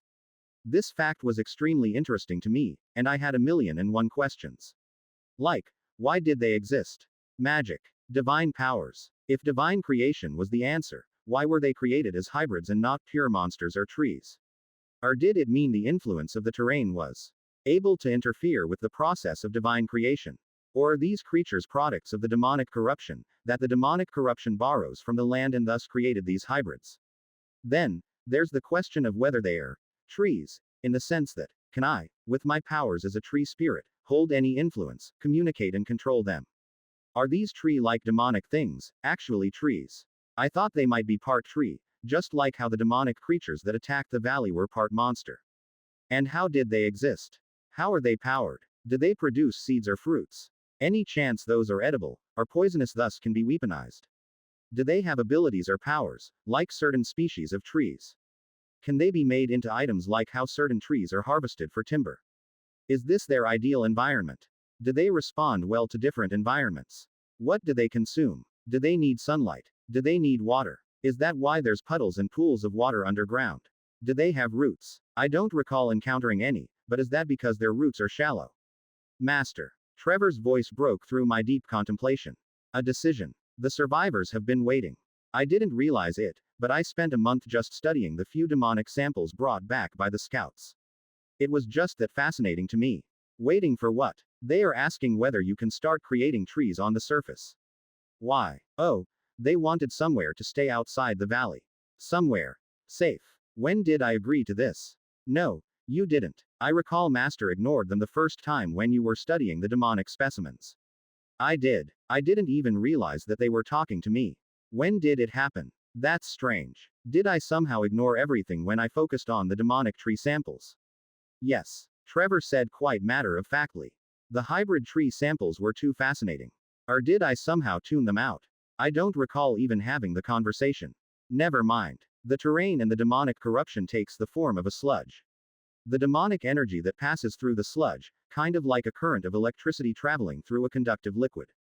It passed through it, and also radiated it like a radioactive material. According to the elves, some of them with the gift of dark sight can see a faint glow in the sludge. So, the process of clearing the land means either removing and pushing away the sludge, or neutralizing the sludge. What I have been doing so far is well, a mix. By pushing it away with my roots like a natural bulldozer, and at the same time, my main body acts as a filter and cleaner, using my roots to absorb the demonic sludge, and the volatile, combustible mana that comes with it.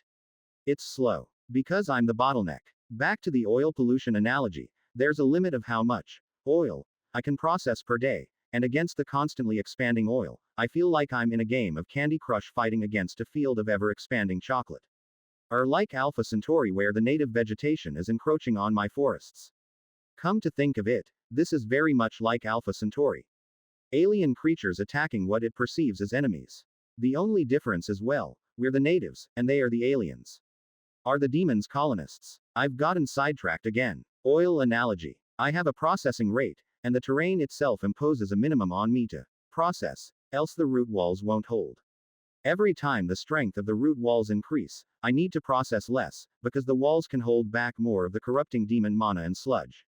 The walls are like an oil silo, then, and it has a capacity. So, can I increase my processing capacity now that I'm back to consciousness? Can my giant attendant trees play that role to a lesser capacity? I would have to design the giant attendant trees available, customizable rooms, specifically for the function, to have much higher self-healing ability, and demonic absorbent abilities. Dash. The two heroes are still there. Hi. Oh, you're back. You must be bored to come and find us again. Well, yes. I'm free now. After I said that, I instantly regretted it. Oh, nice. Can you help us? Not sure. I don't even know where you are. I think I do. Simone said. There's a red crystal-like thing somewhere near the Demon King site. I think we're there. Or at least, our souls are imprisoned there. Free us. Huh. Fuck. Did I just get myself into a quest? No. I felt a massive headache, ahem. I don't have a head, but yet then, like something trying to force me to say yes. I resisted. Fuck this. It's probably divine in nature, because the calling of duty generally radiates from my roots. Why not? They asked. That pain was getting stronger, but I pulled the energy from within me to resist it. I even pulled the energy from the nearby trees and the earth. Domain has resisted divine influence. I'm no hero. And fuck, did the gods just try to mind control me? Since when did the gods directly attempt to influence things? I thought they're not supposed to do that. Chapter 80. Part-time. Year 108. The important equation is how much demonic sludge we can process, versus how much demonic sludge is expanding in the area. As long as my processing rate is higher than the sludge, we're taking back territory from the hybrid demons. We're doing so, very, very carefully. Because, well, we lost a few people when some of the demonic monsters exploded. The forest of demon trees have a few types, and these demon trees actually feed and help sustain the firestorm, because we've discovered some of them spit out some kind of flammable gas that gets ignited super easily. Another kind of tree is just perpetually smoking, and it constantly released dark smoke like an ancient superpolluting smokestack. The smoke trees create so much smoke that it creates a perpetual layer of dark smog that hangs over the entire area, and causes the lack of sunlight. The exploding gas trees added to the mess, and created areas where these gas might just suddenly ignite and blow up, and yet those trees are quite resistant to the effects of the explosion. Not a pleasant environment to be in. So, slow and steady. Thanks to the microclimate generated by these kinds of demonic trees, the weather is perpetually hot and stormy. The effects of the seasons was subdued. We reclaimed the area immediately around our valley and the whole, mostly by me pushing back at the sludge. It's a long process. 1 week I could clear and clean the area the size of a football field, but the speed slows the further away it is, because a larger area means an increase in the overall root surface area with the demonic sludge, so it takes up more of my demonic sludge processing ability. In order for the expansion to continue, it is paramount, crucial, that the giant attendant trees are able to add to the demonic sludge processing capacity. Else, the rate of expansion will stop the moment once I hit the sludge processing limit. Unless my roots get stronger.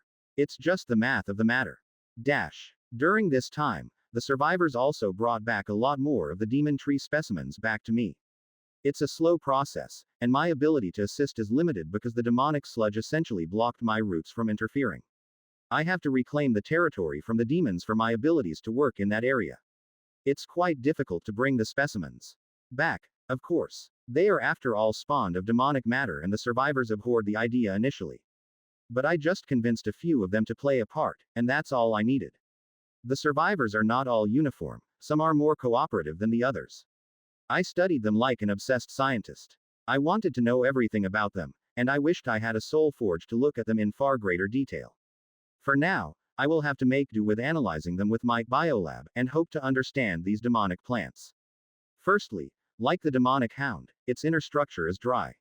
And instead of a spring, there is a barren one.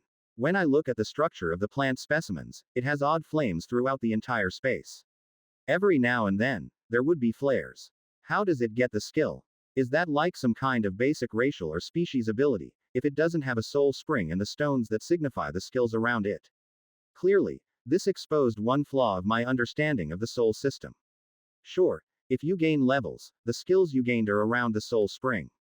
But for these demons, they don't seem to be gaining levels, and they also don't seem to have a soul. They resembled automatons, machines, and yet they are not.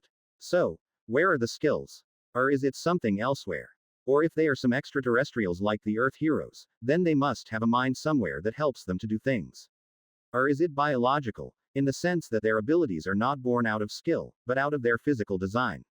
Again, the flaw of my understanding is quite obvious. My biolab allowed me to look at their inner structure, if they have one. This worked well with the natives of this world, since they have souls. But with demons, they don't seem to have one, and using this biolab to examine them, in hindsight, is clearly an incomplete picture of the whole story. But I do know that when I flooded their bodies with my mana, like with the demon walker, and prior to that, with the hellhounds and Alexis, I was able to take control of them. So, it's either this soul thing existed as a higher order control system, and the demon's base structure is on a lower tier, or something. Which I don't know what. I need a living specimen. These dead demonic trees are not good enough. But the survivors are not able to capture a demon while alive. They do not have the strength to do so, and it's too high risk for them. You could dig and reclaim the area around a demon tree and then capture it that way. Lozon suggested. In short, encircle and siege. Which is exactly what I did. Over 20 years these demon trees have massively proliferated and they occupy huge chunks of the terrain. And it wasn't hard to find many of these demon trees near our valley. It took a bit of time, but essentially I would go around the target, and then once I trapped it, I would spawn a giant attendant tree next to it, and pull the targeted demon tree into the biolab inside my tree. And soon I had live specimens in my labs. Dash. The survivors have been trying to message any nearby civilizations, but they had no idea who survived, so all their messages so far bounced. They wanted to try cities that are further away too, but those weren't getting anywhere thanks to the interference from the demonic sludge. The survivors were in a meeting. We know which direction the Demon King came from. One survivor presented, and he pointed. So, logically, if we head the other direction, we will eventually find lands untouched by the corruption. I don't believe the Demon King destroyed the entire world. Why not? We don't know whether anything survived. Of course, I do. 5 heroes survived that Demon King, and went on to beat the next 2 Demon Kings too. Surely there are survivors. Still, I propose a squad of us go on an expedition. We can't even get far without losing people, and you want an expedition? Yes. I'm pretty sure we're not at the center of things, so we must be closer to the edge. And beyond the edge must be normalcy. Don't you all want that? That's true. Lozan nodded. I agree with it. Jura shook his head. I prefer we play it safe. Ask Eon to clear a path for us towards that direction. It'll take too long, Lozan said. And some of the other survivors agreed. We need to get in touch with civilization as fast as we can. If it's up to Eon, it'll be years before we get there. You know it's true, Uncle. But it is safe. Think about it. You want to face all the monsters out there. We've seen so many. We've faced them before, a survivor said. He too was one of the capped out fighters. Level 75. And we're high level, we can survive this. Have you guys actually thought this through? Where are you going to live? What are you going to eat? The terrain is not what it was. Better than being trapped in here for the past 20 years, Jura. Some of us have decided we want to see civilization again. It's worth a shot. Jura frowned. Lozan agreed with that group. Uncle, he's right. We can't stay here forever, and fact is, we need to rebuild the lines of communication. Get help. Find some people who'd be able to get us out of this mess. The town is no more, and the people deserve better. At what risk? You can't protect all of them. But staying here as it is isn't a way to live. We've been here for decades. Eons getting there. Eon's going to take forever. A survivor said. No disrespect, but Eon works on different timescales. We'd be having kids before we are out of this place. It's been more than 2 years since Eon woke up and we're still just clearing up the surrounding area. We're making slow, defensible progress. We can protect this place. It's too slow. 2 years, Jura. For some of the centaurs and dwarves, it's a big chunk of their lives. I know it means less to the elves. But they've already spent 20 years here, and another 2 years since. Let us go. Jura frowned. This was a common issue, in the fact that people of different life expectancies had different perceptions of the value of time.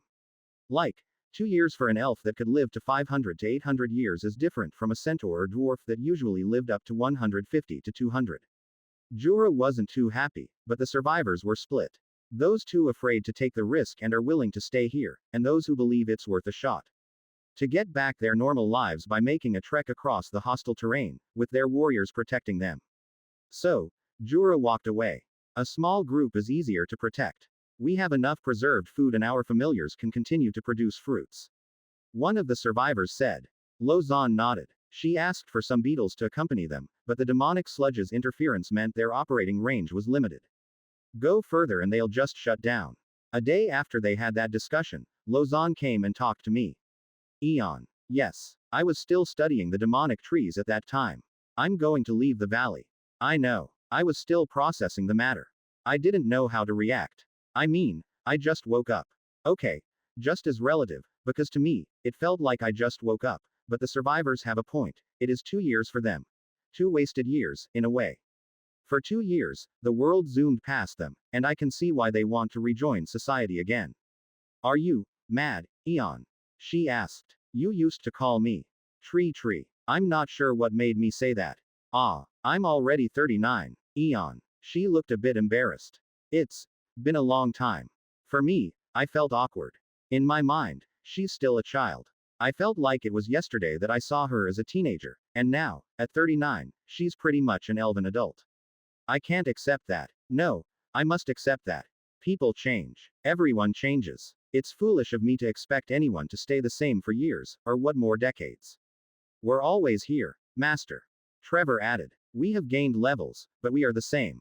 Well, accept them. And my fellow trees, who are as eternal as I am.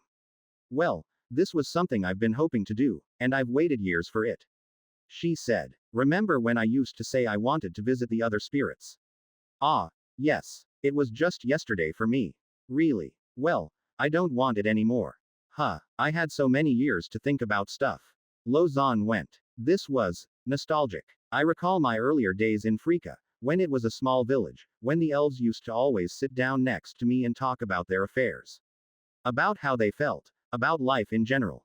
How Casshern used to make comments about the younger elves, or even Lofen then, about her worries of childbirth. Lozan paused a moment. She was in my secret hideout, the place that was once her old room. Nothing changed in the room, but she has. She touched the things that she once used. 22 years, Eon. In that long period of time, I felt broken. I felt robbed of my opportunity to travel the world. I was angry, Eon. Angry. So mad that the world did this, that our world, this stupid world, would be so self-destructive. That demons constantly came for us, and for what? We don't even know why we are here, serving as fodders and decorations for the heroes and demons' eternal conflict. It didn't make sense. It doesn't. But, there wasn't much I could do about the demons and heroes. Not with my powers. So after my anger, I grieved for my lost time. I felt sad. I felt lost. I wondered what the purpose of living was, Eon. Have you ever felt like that? Wondering why do you even exist in the world? Like, why was I born into this world? I wanted reason. I wanted to know. I wanted to see a bigger picture. Well, honestly, for me, it's an accident. One that I accepted quite willingly, which is extremely strange in hindsight. How did I accept it so easily? Maybe it's different for you, because you're this great tree spirit that's always been here.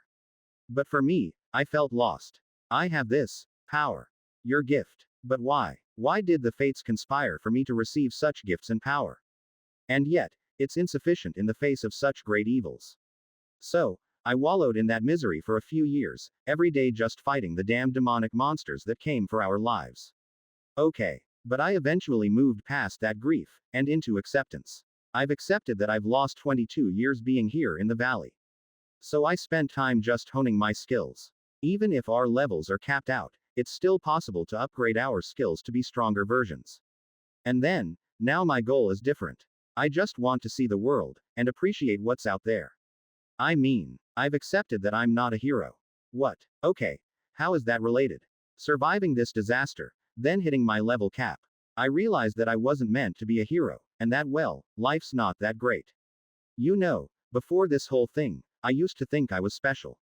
I mean, Mom told me I was special, and everyone treated me like I was special because I had your special powers, and I even believed I was special. But I've come to accept that I am not that special. Special, but not much. Well, that's not a bad place to be. Yeah, it isn't. I wanted more at a point, but I believe it's not really what I actually want.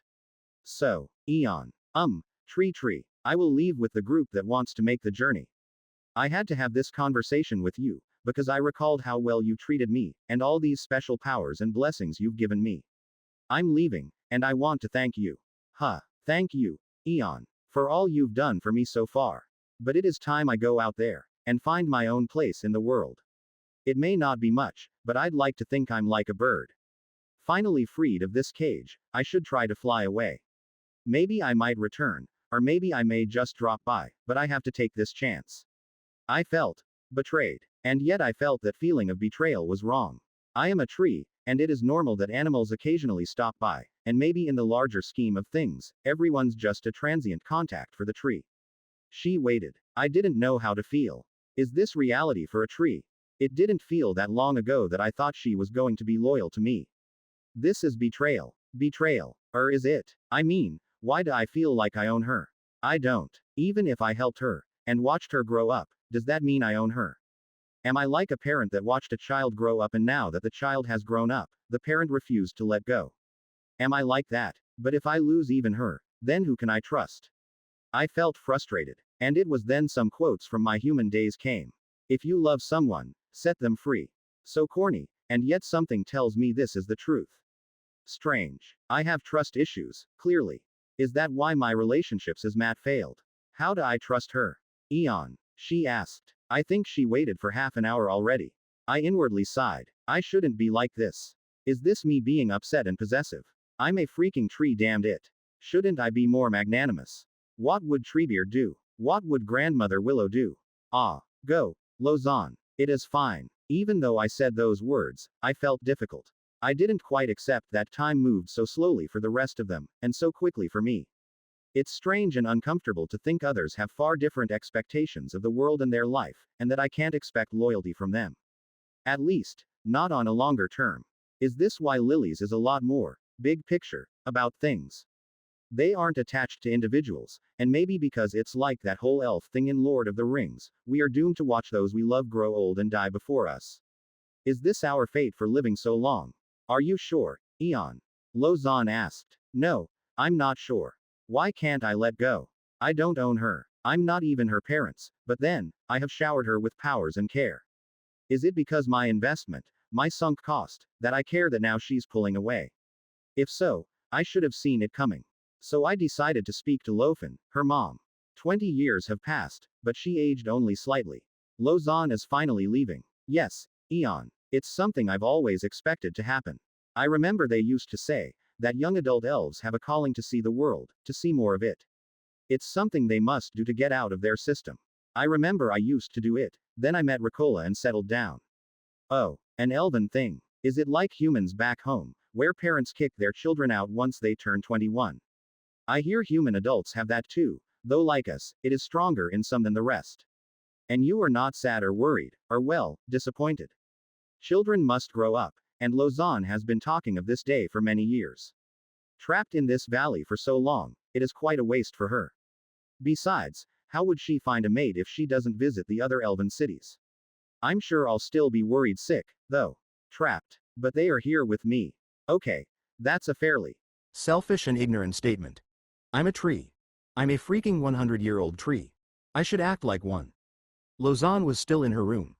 I decided to just calm myself down, and well, do some breathing exercise. For a tree, that meant actually taking in the air and well, making oxygen, I suppose. I have to let her go, or do I force her to stay? Would you ever consider staying? Lausanne paused. Well, very briefly. Maybe after I'm done?